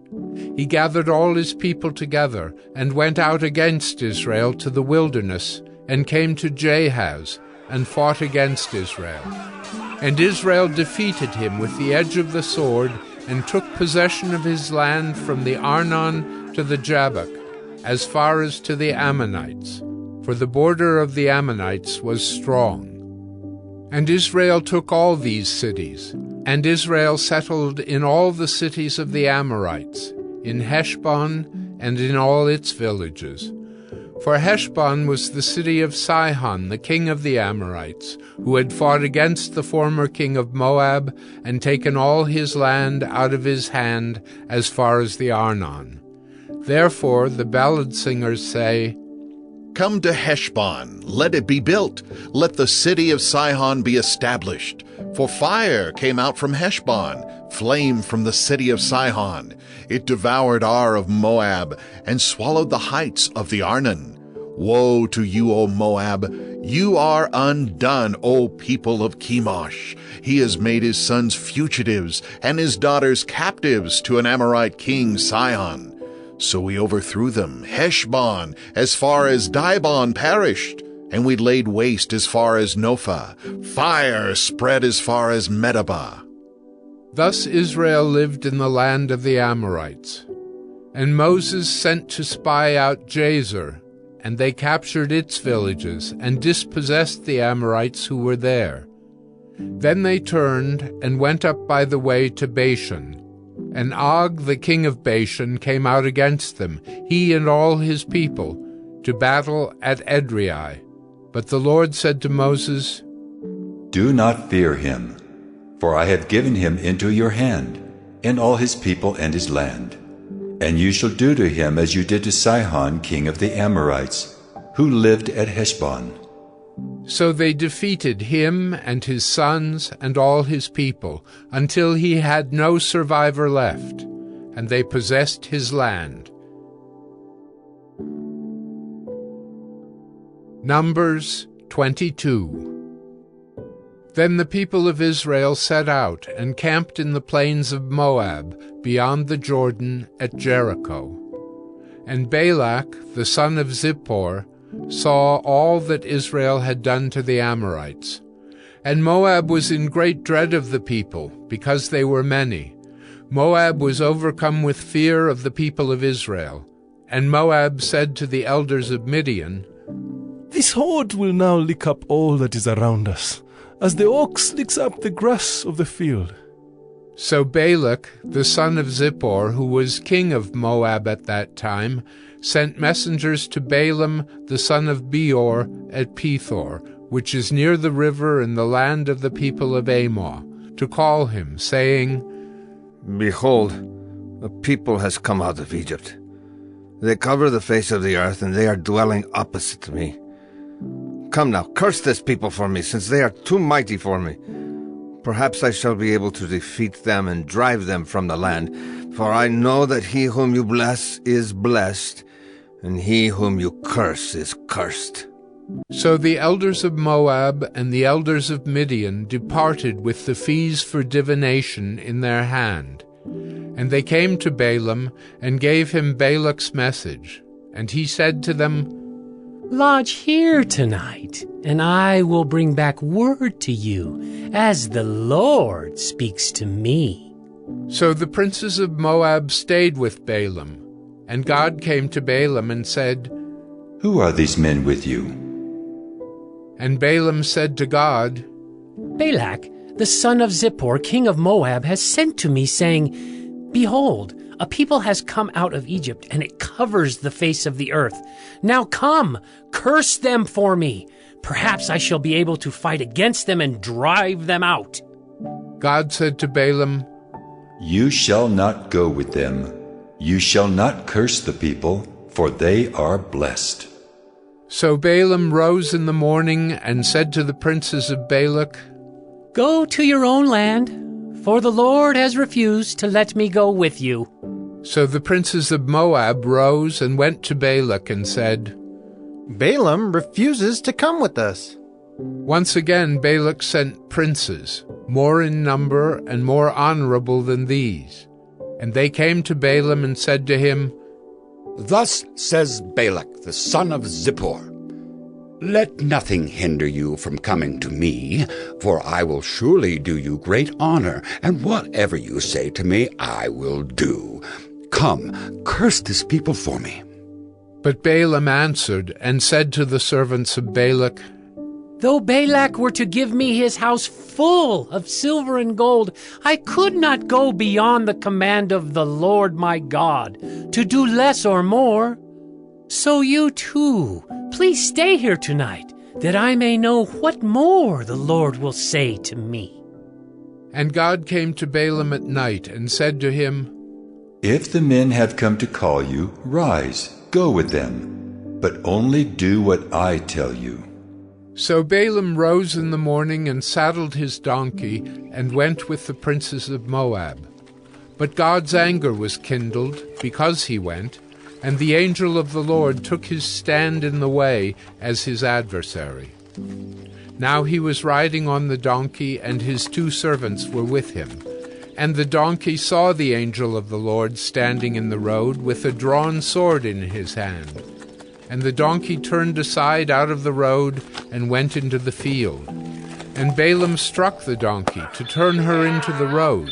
Then the angel of the Lord stood in a narrow path between the vineyards, with a wall on either side. And when the donkey saw the angel of the Lord, she pushed against the wall, and pressed Balaam's foot against the wall. So he struck her again. Then the angel of the Lord went ahead and stood in a narrow place, where there was no way to turn either to the right or to the left. When the donkey saw the angel of the Lord, she lay down under Balaam, and Balaam's anger was kindled, and he struck the donkey with his staff. Then the Lord opened the mouth of the donkey, and she said to Balaam, What have I done to you, that you have struck me these 3 times? And Balaam said to the donkey, Because you have made a fool of me, I wish I had a sword in my hand, for then I would kill you. And the donkey said to Balaam, Am I not your donkey, on which you have ridden all your life long to this day? Is it my habit to treat you this way? And he said, No. Then the Lord opened the eyes of Balaam, and he saw the angel of the Lord standing in the way, with his drawn sword in his hand. And he bowed down and fell on his face. And the angel of the Lord said to him, Why have you struck your donkey these 3 times? Behold, I have come out to oppose you, because your way is perverse before me. The donkey saw me and turned aside before me these 3 times. If she had not turned aside from me, surely just now I would have killed you and let her live.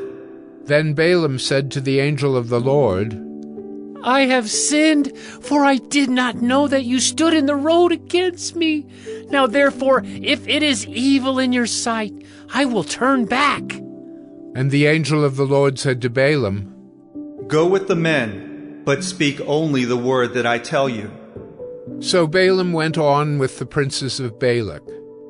When Balak heard that Balaam had come, he went out to meet him at the city of Moab, on the border formed by the Arnon, at the extremity of the border.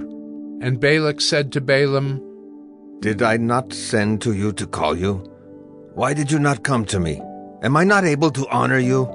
Balaam said to Balak, Behold, I have come to you. Have I now any power of my own to speak anything? The word that God puts in my mouth, that must I speak. Then Balaam went with Balak, and they came to Kiriath-Huzoth. And Balak sacrificed oxen and sheep, and sent for Balaam and for the princes who were with him. And in the morning Balak took Balaam, and brought him up to Bamoth Baal, and from there he saw a fraction of the people.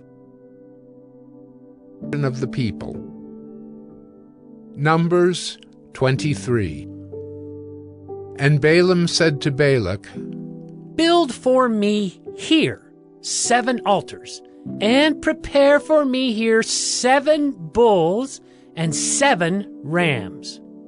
Balak did as Balaam had said, and Balak and Balaam offered on each altar a bull and a ram. And Balaam said to Balak, Stand beside your burnt offering, and I will go. Perhaps the Lord will come to meet me, and whatever he shows me, I will tell you. And he went to a bare height, and God met Balaam, and Balaam said to him, I have arranged the 7 altars, and I have offered on each altar a bull and a ram. And the Lord put a word in Balaam's mouth, and said, Return to Balak, and thus you shall speak. And he returned to him, and behold, he and all the princes of Moab were standing beside his burnt offering. And Balaam took up his discourse, and said, From Aram Balak has brought me, the king of Moab, from the eastern mountains. Come, curse Jacob for me, and come, denounce Israel. How can I curse whom God has not cursed? How can I denounce whom the Lord has not denounced? For from the top of the crags I see him, from the hills I behold him. Behold, a people dwelling alone, and not counting itself among the nations. Who can count the dust of Jacob, or number the 4th part of Israel? Let me die the death of the upright, and let my end be like his. And Balak said to Balaam, What have you done to me?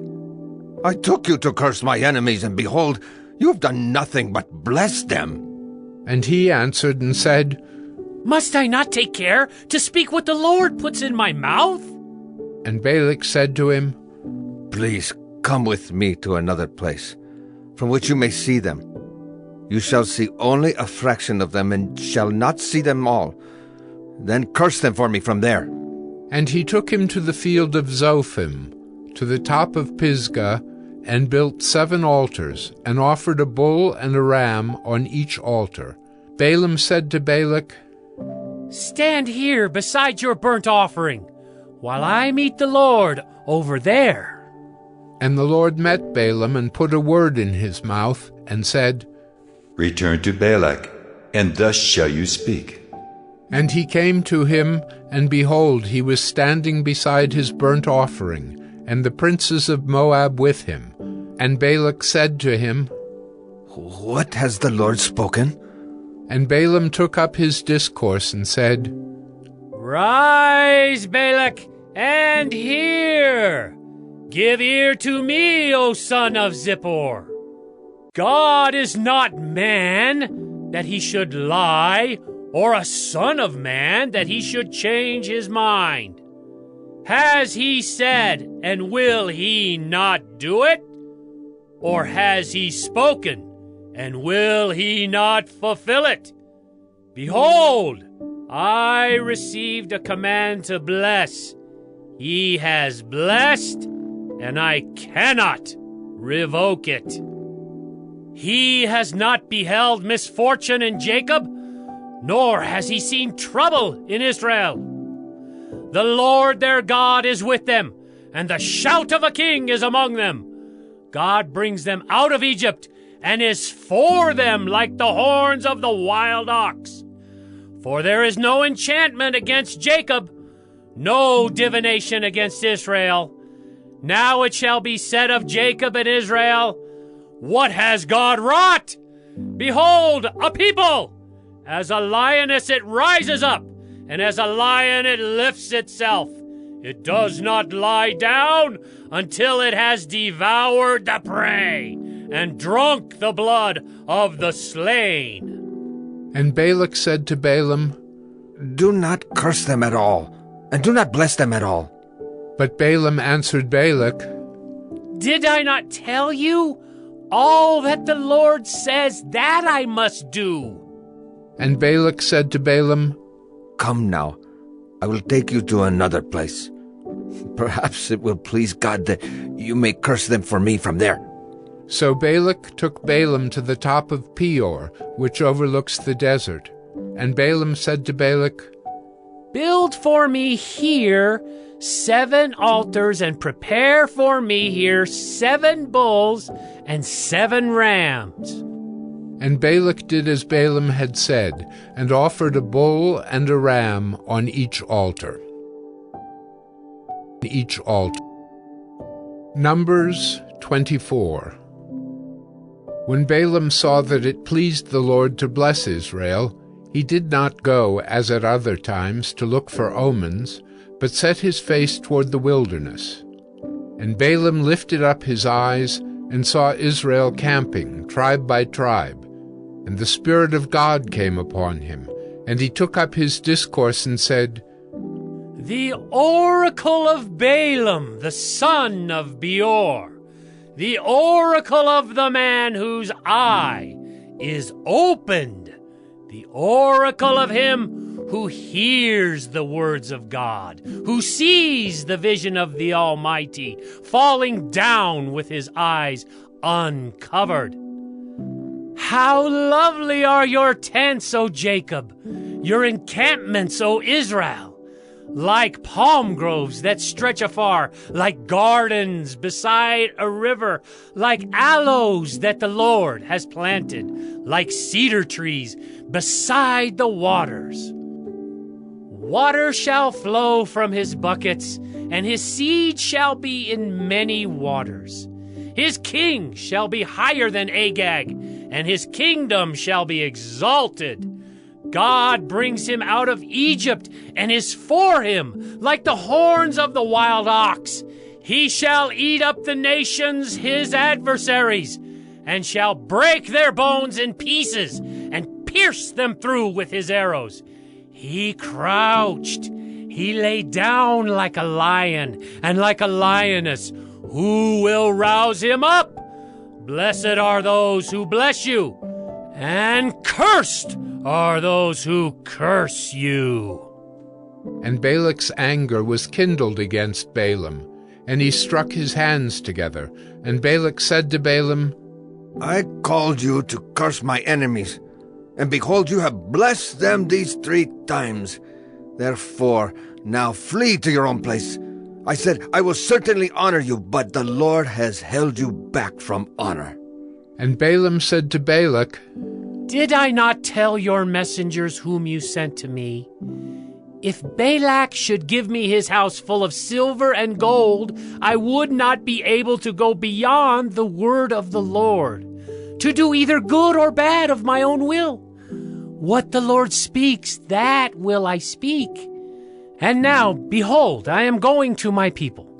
Come, I will let you know what this people will do to your people in the latter days. And he took up his discourse and said, The oracle of Balaam, the son of Beor, the oracle of the man whose eye is opened, the oracle of him who hears the words of God, and knows the knowledge of the Most High, who sees the vision of the Almighty falling down with his eyes uncovered. I see him, but not now. I behold him, but not near. A star shall come out of Jacob, and a scepter shall rise out of Israel. It shall crush the forehead of Moab, and break down all the sons of Sheth. Edom shall be dispossessed, Seir also. His enemies shall be dispossessed. Israel is doing valiantly, and one from Jacob shall exercise dominion and destroy the survivors of cities. Then he looked on Amalek and took up his discourse and said, Amalek was the first among the nations, but its end is utter destruction. And he looked on the Kenite and took up his discourse and said, Enduring is your dwelling place, and your nest is set in the rock. Nevertheless, Cain shall be burned when Asher takes you away captive. And he took up his discourse and said, Alas, who shall live when God does this? But ships shall come from Kittim, and shall afflict Asher and Eber, and he too shall come to utter destruction. Then Balaam rose and went back to his place, and Balak also went his way. Numbers 25. While Israel lived in Shittim, the people began to whore with the daughters of Moab. These invited the people to the sacrifices of their gods, and the people ate and bowed down to their gods. So Israel yoked himself to Baal of Peor. And the anger of the Lord was kindled against Israel. And the Lord said to Moses, Take all the chiefs of the people, and hang them in the sun before the Lord, that the fierce anger of the Lord may turn away from Israel.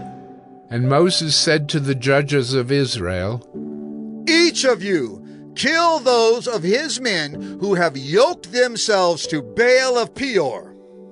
And behold, one of the people of Israel came and brought a Midianite woman to his family, in the sight of Moses and in the sight of the whole congregation of the people of Israel, while they were weeping in the entrance of the tent of meeting. When Phinehas, the son of Eleazar, son of Aaron the priest, saw it, he rose and left the congregation and took a spear in his hand, and went after the man of Israel into the chamber and pierced both of them, the man of Israel and the woman, through her belly.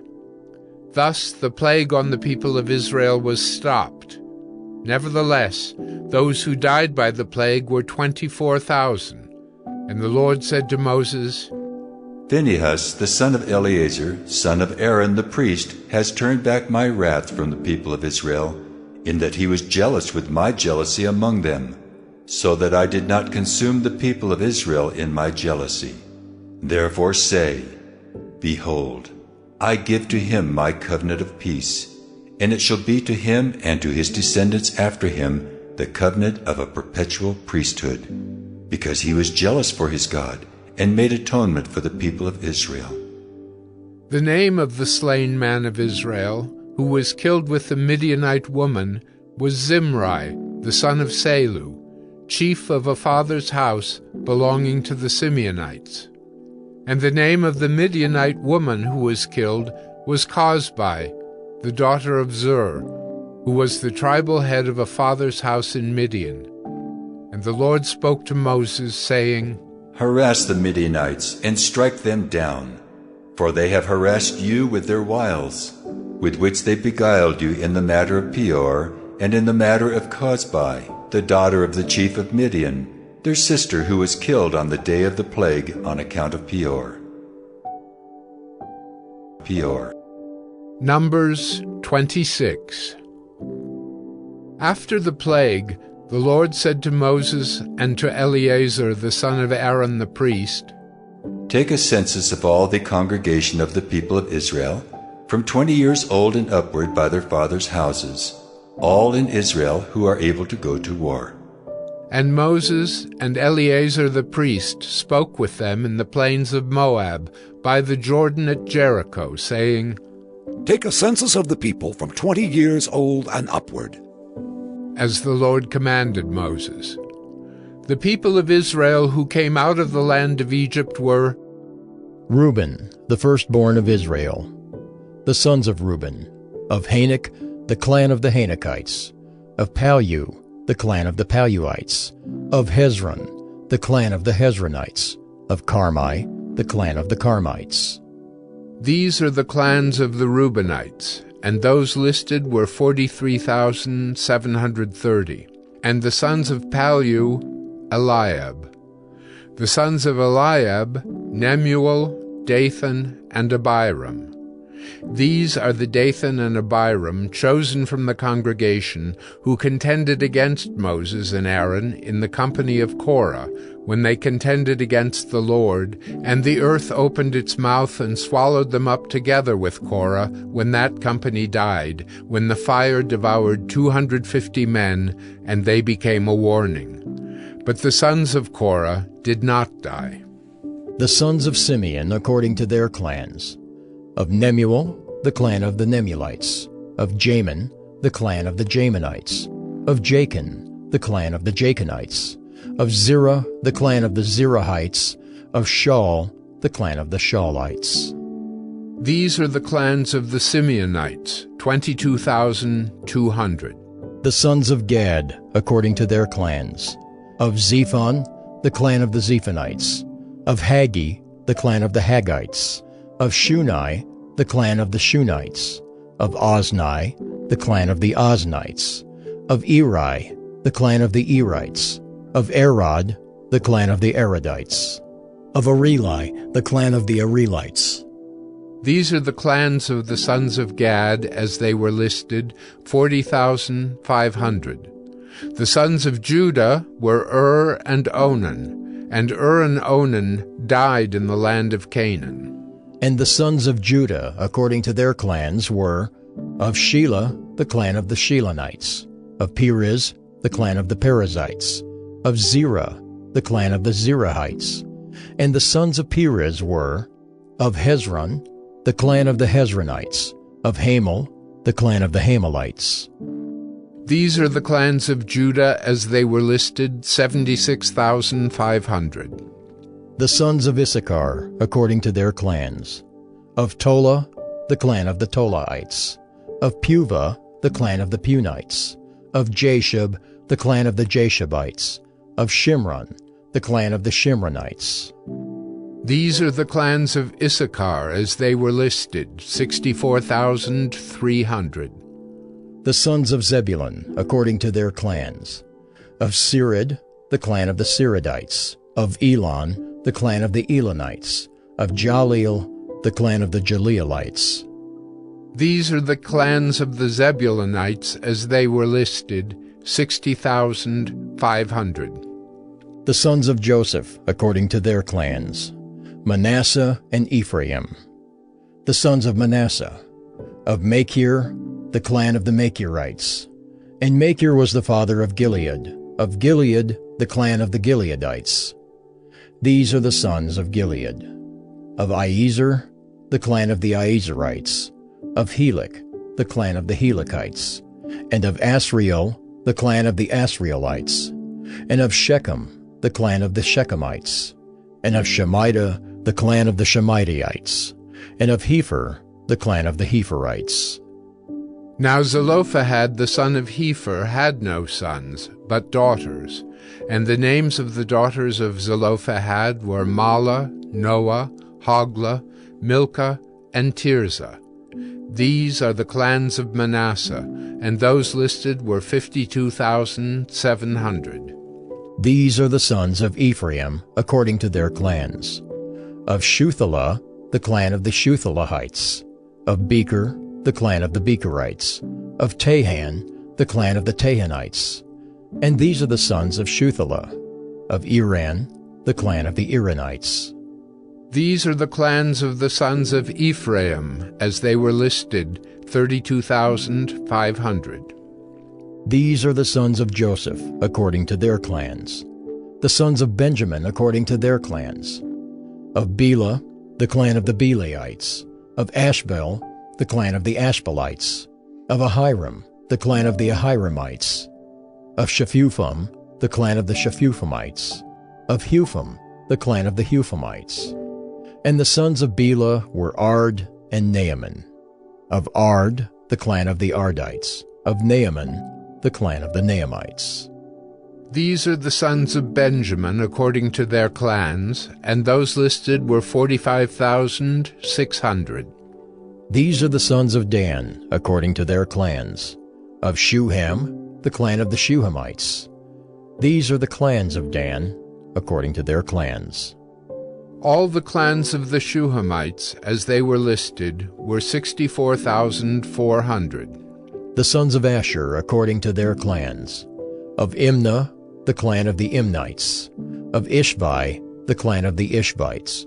Of Beriah, the clan of the Beriites. Of the sons of Beriah. Of Heber, the clan of the Heberites. Of Malchiel, the clan of the Malchielites. And the name of the daughter of Asher was Serah.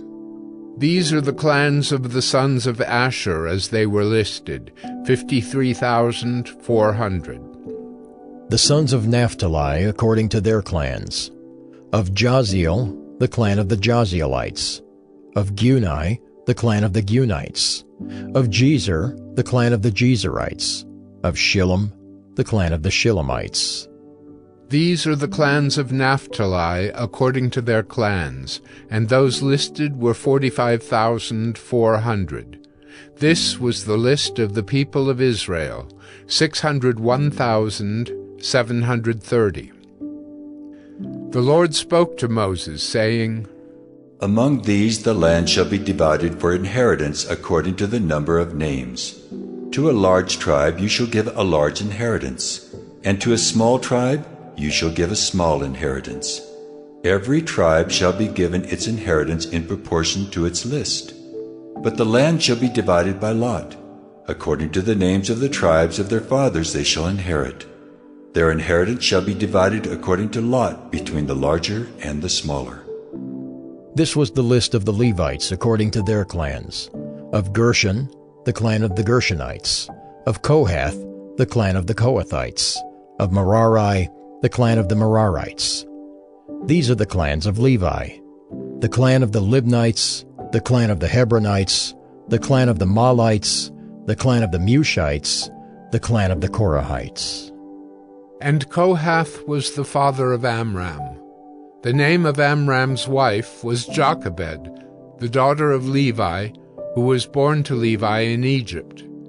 And she bore to Amram Aaron and Moses and Miriam their sister. And to Aaron were born Nadab, Abihu, Eleazar, and Ithamar. But Nadab and Abihu died when they offered unauthorized fire before the Lord. And those listed were 23,000, every male from a month old and upward. For they were not listed among the people of Israel, because there was no inheritance given to them among the people of Israel. These were those listed by Moses and Eleazar the priest, who listed the people of Israel in the plains of Moab by the Jordan at Jericho. But among these there was not one of those listed by Moses and Aaron the priest, who had listed the people of Israel in the wilderness of Sinai. For the Lord had said of them, "They shall die in the wilderness." Not one of them was left, except Caleb the son of Jephunneh and Joshua the son of Nun.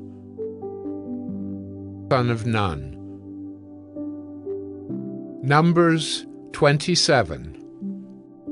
Then drew near the daughters of Zelophehad, the son of Hepher, son of Gilead, son of Machir, son of Manasseh, from the clans of Manasseh the son of Joseph. The names of his daughters were Mahlah, Noah, Hoglah, Milcah, and Tirzah.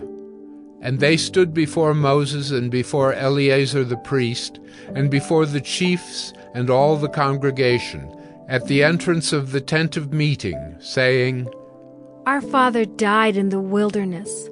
He was not among the company of those who gathered themselves together against the Lord in the company of Korah, but died for his own sin. And he had no sons. Why should the name of our father be taken away from his clan because he had no son? Give to us a possession among our father's brothers. Moses brought their case before the Lord, and the Lord said to Moses, The daughters of Zelophehad are right.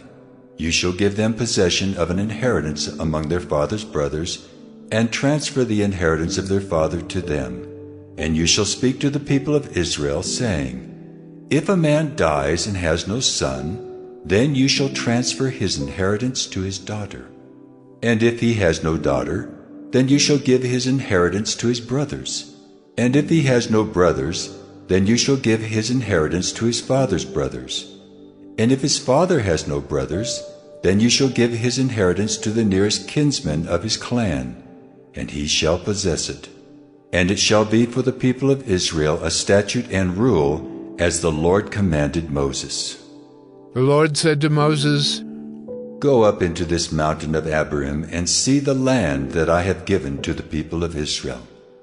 When you have seen it, you also shall be gathered to your people, as your brother Aaron was, because you rebelled against my word in the wilderness of Zin, when the congregation quarreled, failing to uphold me as holy at the waters before their eyes. These are the waters of Meribah of Kadesh in the wilderness of Zin. Moses spoke to the Lord, saying, Let the Lord, the God of the spirits of all flesh, appoint a man over the congregation, who shall go out before them and come in before them, who shall lead them out and bring them in, that the congregation of the Lord may not be as sheep that have no shepherd. So the Lord said to Moses, Take Joshua the son of Nun, a man in whom is the Spirit, and lay your hand on him. Make him stand before Eleazar the priest and all the congregation, and you shall commission him in their sight. You shall invest him with some of your authority, that all the congregation of the people of Israel may obey. And he shall stand before Eleazar the priest, who shall inquire for him by the judgment of the Urim before the Lord. At his word they shall go out, and at his word they shall come in, both he and all the people of Israel with him, the whole congregation. And Moses did as the Lord commanded him. He took Joshua and made him stand before Eleazar the priest and the whole congregation. And he laid his hands on him and commissioned him as the Lord directed through Moses. Numbers 28. The Lord spoke to Moses, saying, Command the people of Israel and say to them, My offering, my food for my food offerings, my pleasing aroma, you shall be careful to offer to me at its appointed time. And you shall say to them, This is the food offering that you shall offer to the Lord, 2 male lambs a year old without blemish, day by day as a regular offering. The one lamb you shall offer in the morning, and the other lamb you shall offer at twilight. Also 1/10 of an ephah of fine flour for a grain offering, mixed with 1/4 of a hin of beaten oil. It is a regular burnt offering, which was ordained at Mount Sinai for a pleasing aroma, a food offering to the Lord. Its drink offering shall be 1/4 of a hin for each lamb. In the holy place you shall pour out a drink offering of strong drink to the Lord. The other lamb you shall offer at twilight, like the grain offering of the morning, and like its drink offering you shall offer it as a food offering, with a pleasing aroma to the Lord. On the Sabbath day, 2 male lambs a year old without blemish, and 2/10 of an ephah of fine flour for a grain offering mixed with oil, and its drink offering. This is the burnt offering of every Sabbath, besides the regular burnt offering and its drink offering.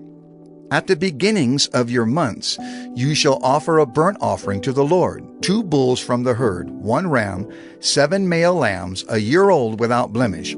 Also 3/10 of an ephah of fine flour for a grain offering, mixed with oil, for each bull, and 2/10 of fine flour for a grain offering, mixed with oil, for the 1 ram, and 1/10 of fine flour mixed with oil as a grain offering for every lamb, for a burnt offering with a pleasing aroma, a food offering to the Lord. Their drink offerings shall be half a hin of wine for a bull, a third of a hin for a ram, and a quarter of a hin for a lamb. This is the burnt offering of each month throughout the months of the year. Also 1 male goat for a sin offering to the Lord. It shall be offered besides the regular burnt offering and its drink offering. On the 14th day of the first month is the Lord's Passover, and on the 15th day of this month is a feast. 7 days shall unleavened bread be eaten. On the first day there shall be a holy convocation. You shall not do any ordinary work, but offer a food offering, a burnt offering to the Lord, 2 bulls from the herd, 1 ram, and 7 male lambs a year old. See that they are without blemish. Also their grain offering of fine flour mixed with oil, 3/10 of an ephah shall you offer for a bull, and 2/10 for a ram. 1/10 shall you offer for each of the 7 lambs. Also 1 male goat for a sin offering, to make atonement for you. You shall offer these besides the burnt offering of the morning, which is for a regular burnt offering. In the same way you shall offer daily for 7 days the food of a food offering with a pleasing aroma to the Lord. It shall be offered besides the regular burnt offering and its drink offering. And on the 7th day you shall have a holy convocation. You shall not do any ordinary work. On the day of the first fruits, when you offer a grain offering of new grain to the Lord at your feast of weeks, you shall have a holy convocation. You shall not do any ordinary work, but offer a burnt offering with a pleasing aroma to the Lord. 2 bulls from the herd, 1 ram, 7 male lambs a year old, also their grain offering of fine flour mixed with oil. 3/10 of an ephah for each bull, 2/10 for 1 ram, 1/10 for each of the 7 lambs, with 1 male goat to make atonement for you. Besides the regular burnt offering and its grain offering, you shall offer them and their drink offering. See that they are without blemish. Numbers 29. On the first day of the 7th month you shall have a holy convocation. You shall not do any ordinary work. It is a day for you to blow the trumpets, and you shall offer a burnt offering for a pleasing aroma to the Lord. 1 bull from the herd, 1 ram, 7 male lambs a year old without blemish. Also their grain offering of fine flour mixed with oil, 3/10 of an ephah for the bull, 2/10 for the ram, and 1/10 for each of the 7 lambs, with 1 male goat for a sin offering, to make atonement for you. Besides the burnt offering of the new moon and its grain offering, and the regular burnt offering and its grain offering and their drink offering, according to the rule for them, for a pleasing aroma, a food offering to the Lord. On the 10th day of this 7th month you shall have a holy convocation, and afflict yourselves. You shall do no work, but you shall offer a burnt offering to the Lord, a pleasing aroma, 1 bull from the herd, 1 ram, 7 male lambs a year old. See that they are without blemish, and their grain offering shall be of fine flour mixed with oil, 3/10 of an ephah for the bull, 2/10 for the 1 ram, 1/10 for each of the 7 lambs, also 1 male goat for a sin offering, besides the sin offering of atonement, and the regular burnt offering and its grain offering and their drink offerings. On the 15th day of the 7th month you shall have a holy convocation. You shall not do any ordinary work, and you shall keep a feast to the Lord 7 days. And you shall offer a burnt offering, a food offering, with a pleasing aroma to the Lord. 13 bulls from the herd, 2 rams, 14 male lambs a year old. They shall be without blemish, and their grain offering of fine flour mixed with oil, 3/10 of an ephah for each of the 13 bulls, 2/10 for each of the 2 rams, and 1/10 for each of the 14 lambs. Also 1 male goat for a sin offering, besides the regular burnt offering, its grain offering, and its drink offering. On the 2nd day 12 bulls from the herd, 2 rams, 14 male lambs a year old without blemish, with the grain offering and the drink offerings for the bulls, for the rams, and for the lambs, in the prescribed quantities. Also 1 male goat for a sin offering, besides the regular burnt offering, and its grain offering, and their drink offerings. On the 3rd day 11 bulls, 2 rams, 14 male lambs a year old without blemish, with the grain offering and the drink offerings for the bulls, for the rams, and for the lambs, in the prescribed quantities. Also 1 male goat for a sin offering, besides the regular burnt offering and its grain offering and its drink offering. On the 4th day, 10 bulls, 2 rams, 14 male lambs a year old without blemish, with the grain offering and the drink offerings for the bulls, for the rams, and for the lambs in the prescribed quantities. Also 1 male goat for a sin offering, besides the regular burnt offering, its grain offering, and its drink offering. On the 5th day, 9 bulls, 2 rams, 14 male lambs a year old without blemish, with the grain offering and the drink offerings for the bulls, for the rams, and for the lambs in the prescribed quantities. Also 1 male goat for a sin offering, besides the regular burnt offering and its grain offering and its drink offering. On the 6th day, 8 bulls, 2 rams, 14 male lambs a year old without blemish, with the grain offering and the drink offerings for the bulls, for the rams, and for the lambs in the prescribed quantities. Also 1 male goat for a sin offering, besides the regular burnt offering, its grain offering, and its drink offerings.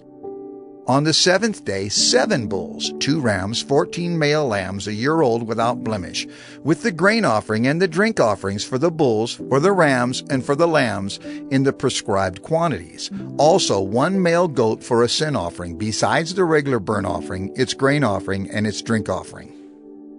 On the 8th day you shall have a solemn assembly. You shall not do any ordinary work, but you shall offer a burnt offering, a food offering with a pleasing aroma to the Lord, 1 bull, 1 ram, 7 male lambs a year old without blemish, and the grain offering and the drink offerings for the bull, for the ram, and for the lambs in the prescribed quantities.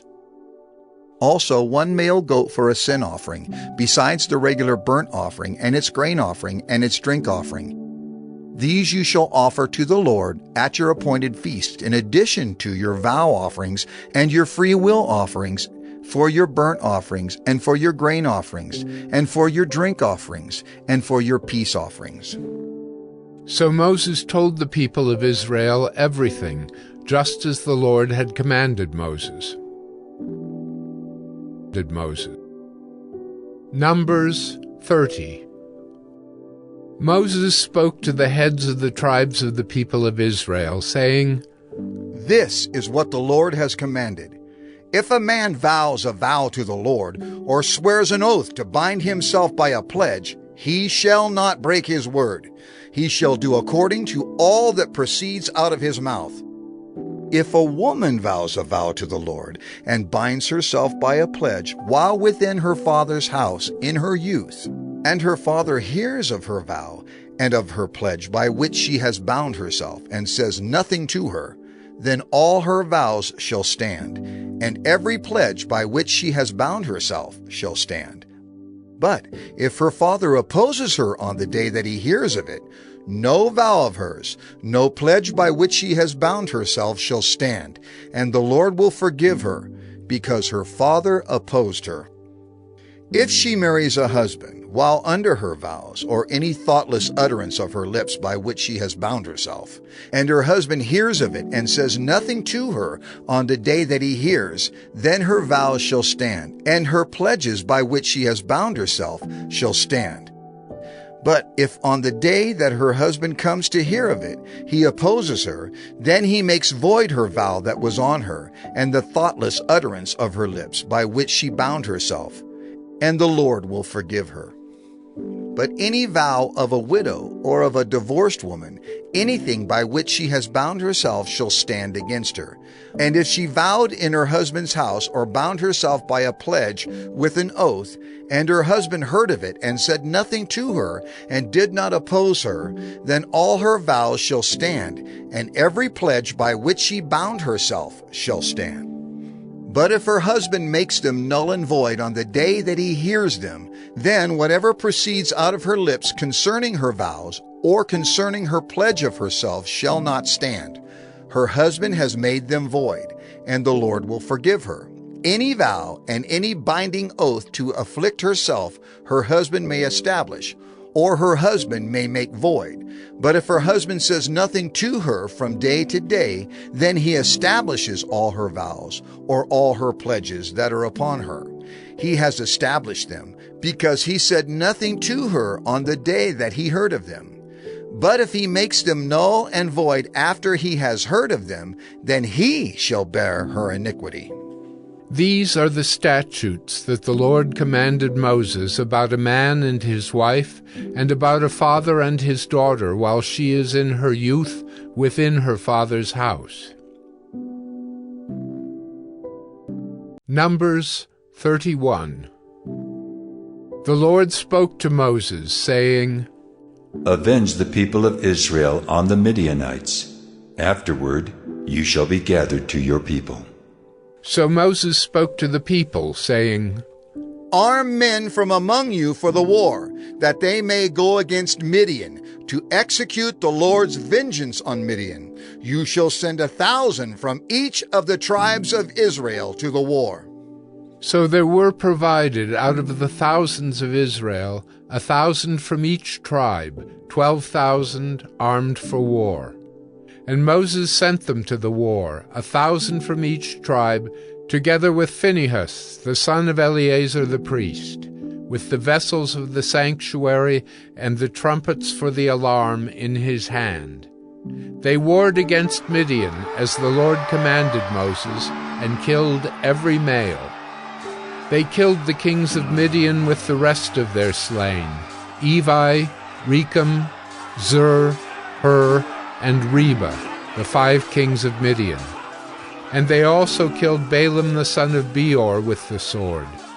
And the people of Israel took captive the women of Midian and their little ones, and they took as plunder all their cattle, their flocks, and all their goods.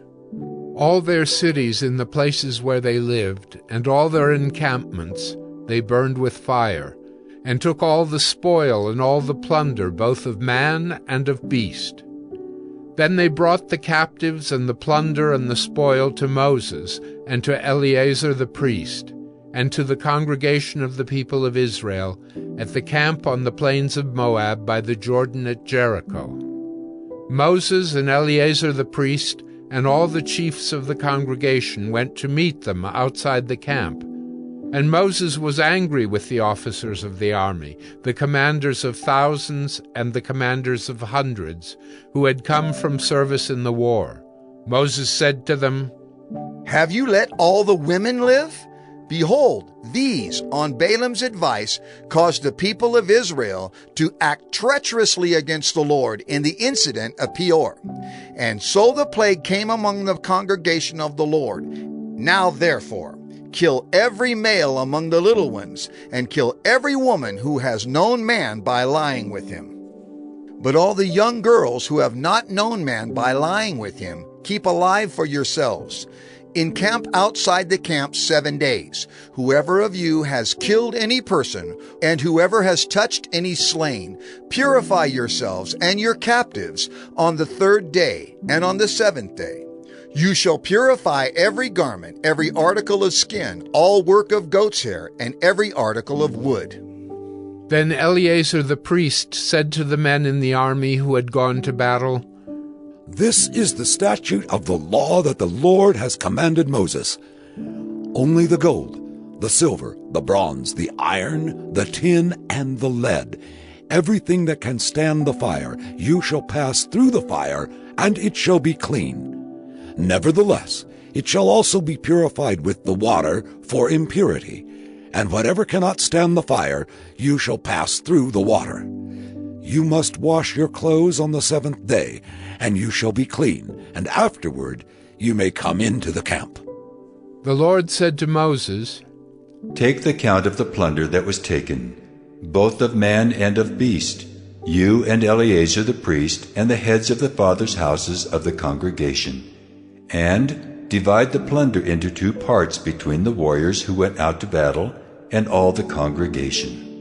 And levy for the Lord a tribute from the men of war who went out to battle, 1 out of 500 of the people, and of the oxen, and of the donkeys, and of the flocks. Take it from their half, and give it to Eleazar the priest as a contribution to the Lord. And from the people of Israel's half, you shall take 1 drawn out of every 50 of the people, of the oxen, of the donkeys, and of the flocks of all the cattle, and give them to the Levites who keep guard over the tabernacle of the Lord. And Moses and Eleazar the priest did as the Lord commanded Moses. Now the plunder remaining of the spoil that the army took was 675,000 sheep, 72,000 cattle, 61,000 donkeys, and 32,000 persons in all, women who had not known man by lying with him. And the half, the portion of those who had gone out in the army, numbered 337,500 sheep. And the Lord's tribute of sheep was 675. The cattle were 36,000, of which the Lord's tribute was 72. The donkeys were 30,500, of which the Lord's tribute was 61. The persons were 16,000, of which the Lord's tribute was 32 persons.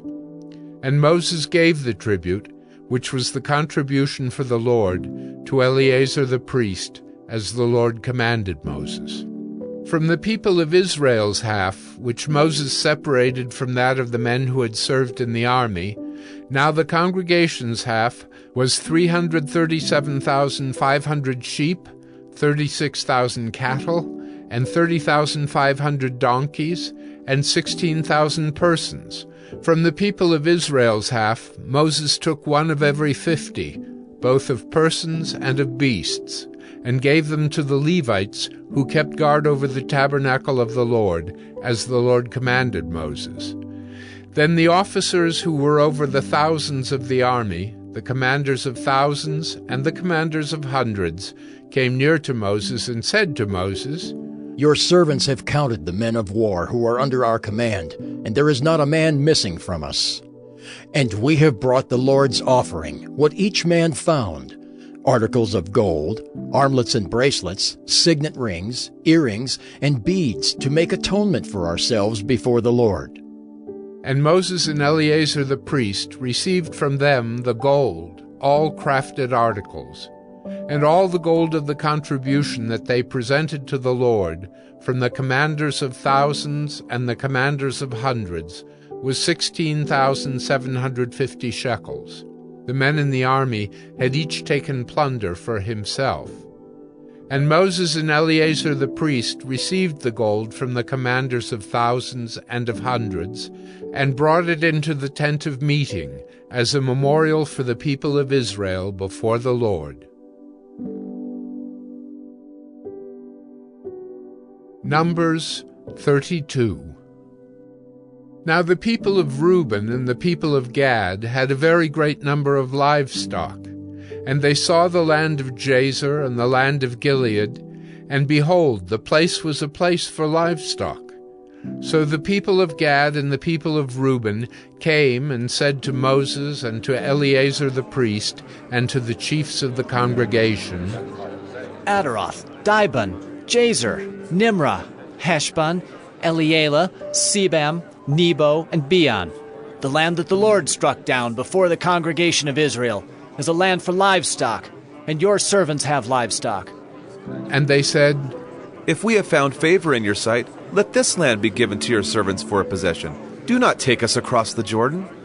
But Moses said to the people of Gad and to the people of Reuben, "Shall your brothers go to the war while you sit here? Why will you discourage the heart of the people of Israel from going over into the land that the Lord has given them? Your fathers did this when I sent them from Kadesh Barnea to see the land. For when they went up to the valley of Eshcol and saw the land, they discouraged the heart of the people of Israel from going into the land that the Lord had given them. And the Lord's anger was kindled on that day, and he swore, saying, Surely none of the men who came up out of Egypt from 20 years old and upward shall see the land that I swore to give to Abraham, to Isaac, and to Jacob, because they have not wholly followed me. None except Caleb, the son of Jephunneh, the Kenizzite, and Joshua, the son of Nun, for they have wholly followed the Lord. And the Lord's anger was kindled against Israel, and he made them wander in the wilderness 40 years until all the generation that had done evil in the sight of the Lord was gone. And behold, you have risen in your father's place, a brood of sinful men, to increase still more the fierce anger of the Lord against Israel. For if you turn away from following him, he will again abandon them in the wilderness, and you will destroy all this people. Then they came near to him and said, "We will build sheepfolds here for our livestock, and cities for our little ones, but we will take up arms, ready to go before the people of Israel, until we have brought them to their place, and our little ones shall live in the fortified cities, because of the inhabitants of the land. We will not return to our homes until each of the people of Israel has gained his inheritance. For we will not inherit with them on the other side of the Jordan and beyond, because our inheritance has come to us on this side of the Jordan, to the east."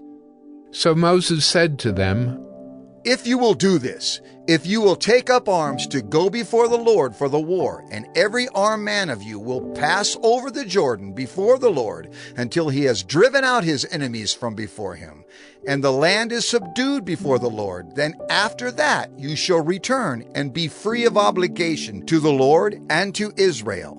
And this land shall be your possession before the Lord. But if you will not do so, behold, you have sinned against the Lord, and be sure your sin will find you out.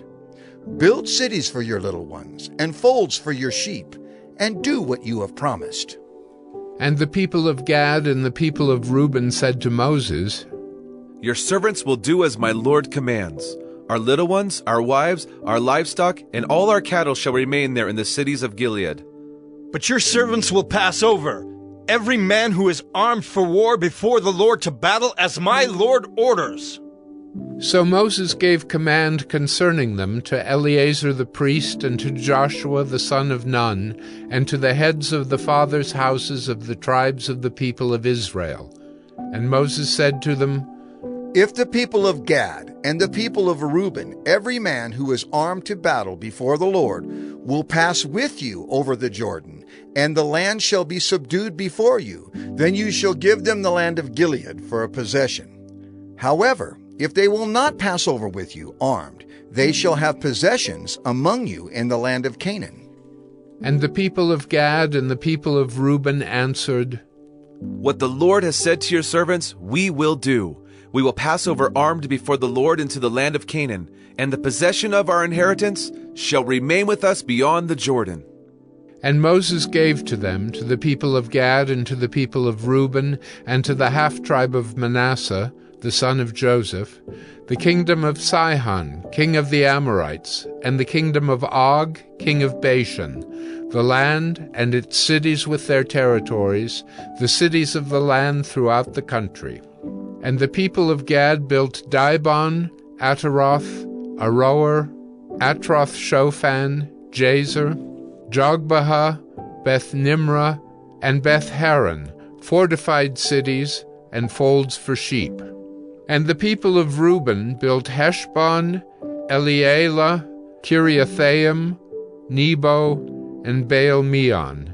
Their names were changed, and Sibmah. And they gave other names to the cities that they built.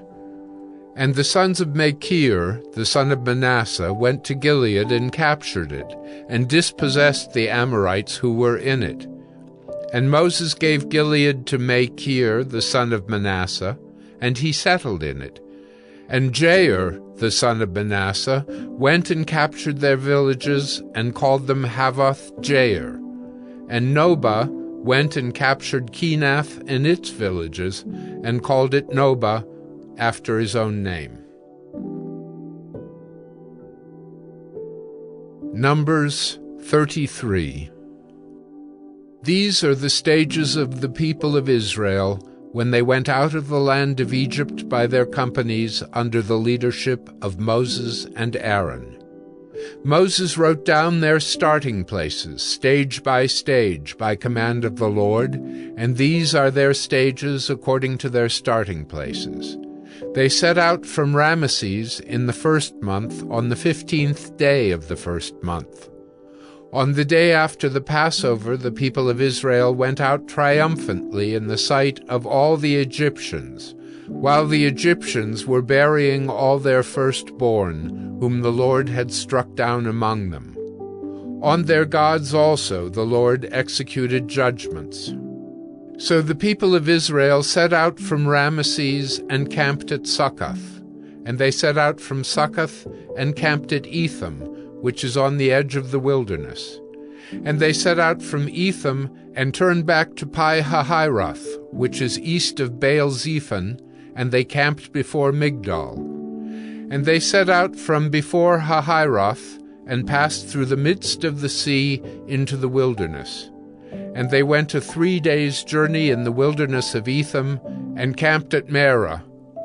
And they set out from Marah, and came to Elim. At Elim there were 12 springs of water, and 70 palm trees, and they camped there. And they set out from Elim, and camped by the Red Sea. And they set out from the Red Sea, and camped in the wilderness of Sin. And they set out from the wilderness of Sin, and camped at Dophkah. And they set out from Dophkah, and camped at Elish. And they set out from Elish, and camped at Rephidim, where there was no water for the people to drink. And they set out from Rephidim, and camped in the wilderness of Sinai. And they set out from the wilderness of Sinai, and camped at Kibroth-Hattaavah. And they set out from Kibroth-Hattaavah, and camped at Hazeroth. And they set out from Hazeroth, and camped at Rithmah.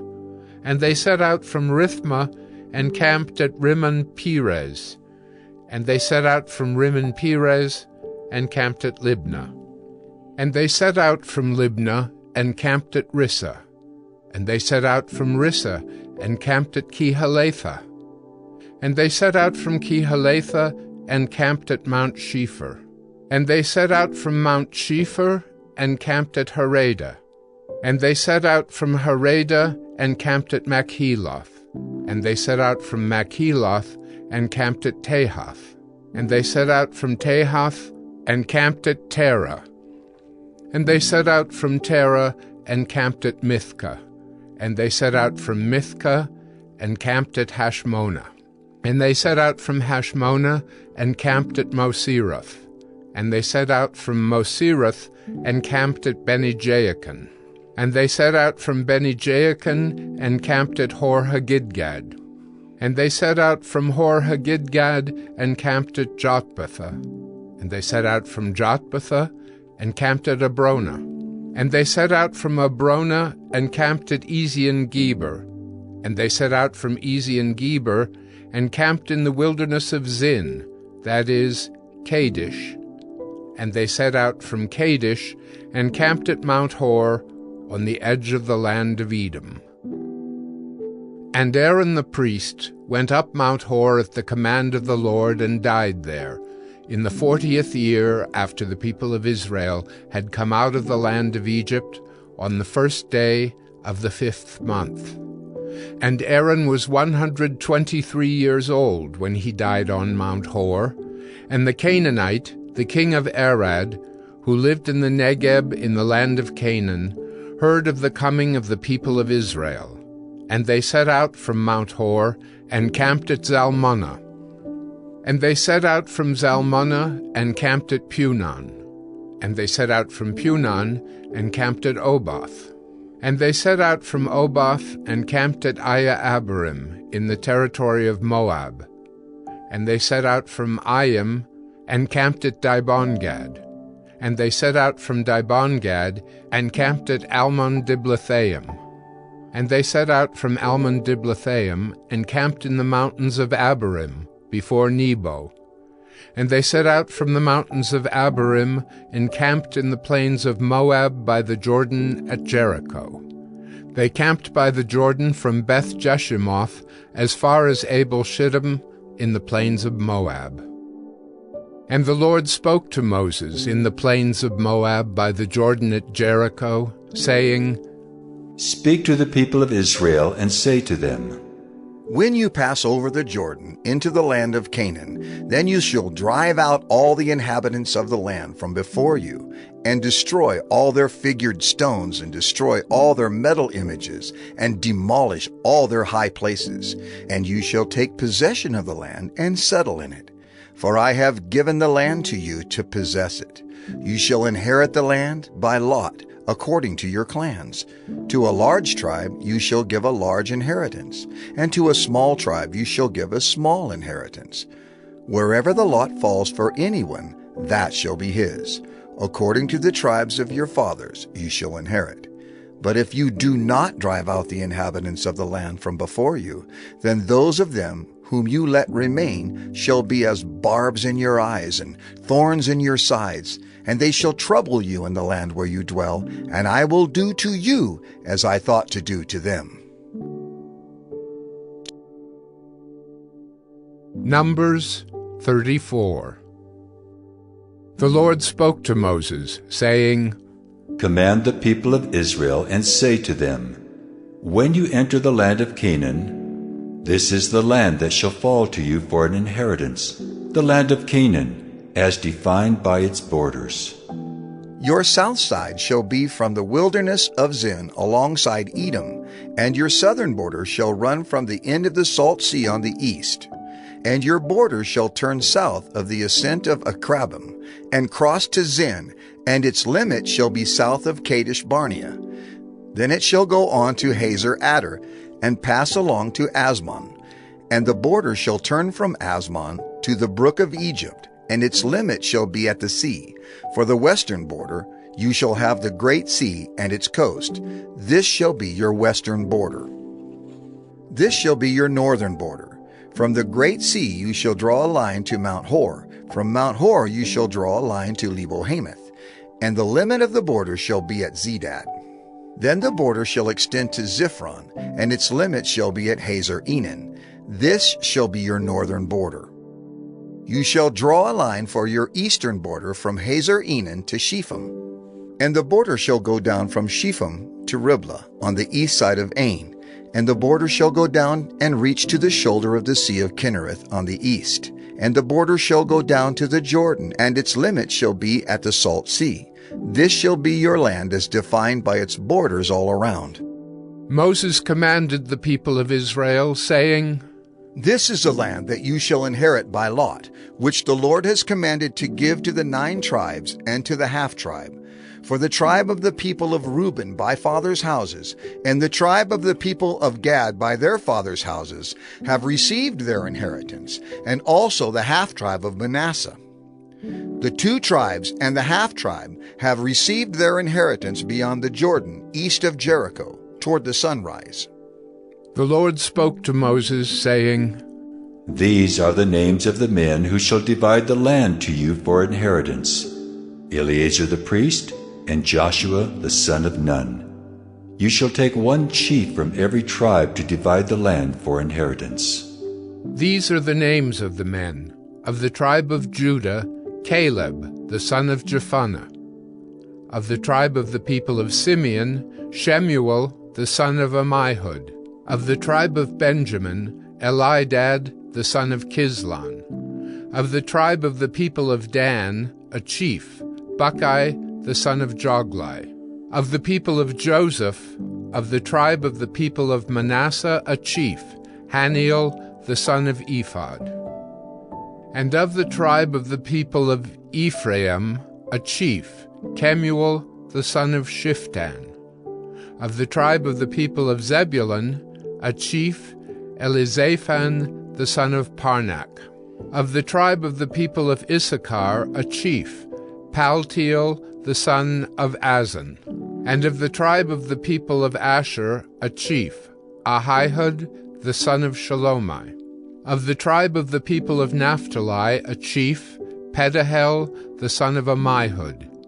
These are the men whom the Lord commanded to divide the inheritance for the people of Israel in the land of Canaan. Land of Canaan. Numbers 35. The Lord spoke to Moses in the plains of Moab by the Jordan at Jericho, saying, Command the people of Israel to give to the Levites some of the inheritance of their possession as cities for them to dwell in, and you shall give to the Levites pasture lands around the cities. The cities shall be theirs to dwell in, and their pasture lands shall be for their cattle, and for their livestock, and for all their beasts. The pasture lands of the cities, which you shall give to the Levites, shall reach from the wall of the city outward 1,000 cubits all around. And you shall measure outside the city on the east side 2,000 cubits, and on the south side 2,000 cubits, and on the west side 2,000 cubits, and on the north side 2,000 cubits, the city being in the middle. This shall belong to them as pasture land for their cities. The cities that you give to the Levites shall be the 6 cities of refuge, where you shall permit the manslayer to flee. And in addition to them, you shall give 42 cities. All the cities that you give to the Levites shall be 48 with their pasture lands. And as for the cities that you shall give from the possession of the people of Israel, from the larger tribes you shall take many, and from the smaller tribes you shall take few. Each in proportion to the inheritance that it inherits shall give of its cities to the Levites. And the Lord spoke to Moses, saying, Speak to the people of Israel and say to them, When you cross the Jordan into the land of Canaan, then you shall select cities to be cities of refuge for you, that the manslayer, who kills any person without intent, may flee there. The cities shall be for you a refuge from the avenger, that the manslayer may not die until he stands before the congregation for judgment. And the cities that you give shall be your 6 cities of refuge. You shall give 3 cities beyond the Jordan, and 3 cities in the land of Canaan, to be cities of refuge. These 6 cities shall be for refuge for the people of Israel, and for the stranger and for the sojourner among them, that anyone who kills any person without intent may flee there. But if he struck him down with an iron object so that he died, he is a murderer. The murderer shall be put to death. And if he struck him down with a stone tool that could cause death, and he died, he is a murderer. The murderer shall be put to death. Or if he struck him down with a wooden tool that could cause death, and he died, he is a murderer. The murderer shall be put to death. The avenger of blood shall himself put the murderer to death. When he meets him, he shall put him to death. And if he pushed him out of hatred, or hurled something at him, lying in wait, so that he died, or in enmity struck him down with his hand so that he died, then he who struck the blow shall be put to death. He is a murderer. The avenger of blood shall put the murderer to death when he meets him. But if he pushed him suddenly without enmity, or hurled anything on him without lying in wait, or used a stone that could cause death, and without seeing him dropped it on him, so that he died, though he was not his enemy and did not seek his harm, then the congregation shall judge between the manslayer and the avenger of blood, in accordance with these rules. And the congregation shall rescue the manslayer from the hand of the avenger of blood, and the congregation shall restore him to his city of refuge, to which he had fled. And he shall live in it until the death of the high priest, who was anointed with the holy oil. But if the manslayer shall at any time go beyond the boundaries of his city of refuge, to which he fled, and the avenger of blood finds him outside the boundaries of his city of refuge, and the avenger of blood kills the manslayer, he shall not be guilty of blood, for he must remain in his city of refuge until the death of the high priest. But after the death of the high priest, the manslayer may return to the land of his possession. And these things shall be for a statute and rule for you throughout your generations in all your dwelling places. If anyone kills a person, the murderer shall be put to death on the evidence of witnesses. But no person shall be put to death on the testimony of one witness. Moreover, you shall accept no ransom for the life of a murderer, who is guilty of death, but he shall be put to death. And you shall accept no ransom for him who has fled to his city of refuge, that he may return to dwell in the land before the death of the high priest. You shall not pollute the land in which you live, for blood pollutes the land, and no atonement can be made for the land for the blood that is shed in it, except by the blood of the one who shed it. You shall not defile the land in which you live, in the midst of which I dwell, for I, the Lord, dwell in the midst of the people of Israel. Numbers 36. The heads of the fathers' houses of the clan of the people of Gilead, the son of Machir, son of Manasseh, from the clans of the people of Joseph, came near and spoke before Moses and before the chiefs, the heads of the fathers' houses of the people of Israel. They said, "The Lord commanded my lord to give the land for inheritance by lot to the people of Israel. And my lord was commanded by the Lord to give the inheritance of Zelophehad, our brother, to his daughters. But if they are married to any of the sons of the other tribes of the people of Israel, then their inheritance will be taken from the inheritance of our fathers and added to the inheritance of the tribe into which they marry. So it will be taken away from the lot of our inheritance." And when the Jubilee of the people of Israel comes, then their inheritance will be added to the inheritance of the tribe into which they marry, and their inheritance will be taken from the inheritance of the tribe of our fathers. And Moses commanded the people of Israel according to the word of the Lord, saying, "The tribe of the people of Joseph is right. This is what the Lord commands concerning the daughters of Zelophehad. Let them marry whom they think best. Only they shall marry within the clan of the tribe of their father. The inheritance of the people of Israel shall not be transferred from one tribe to another. For every one of the people of Israel shall hold on to the inheritance of the tribe of his fathers.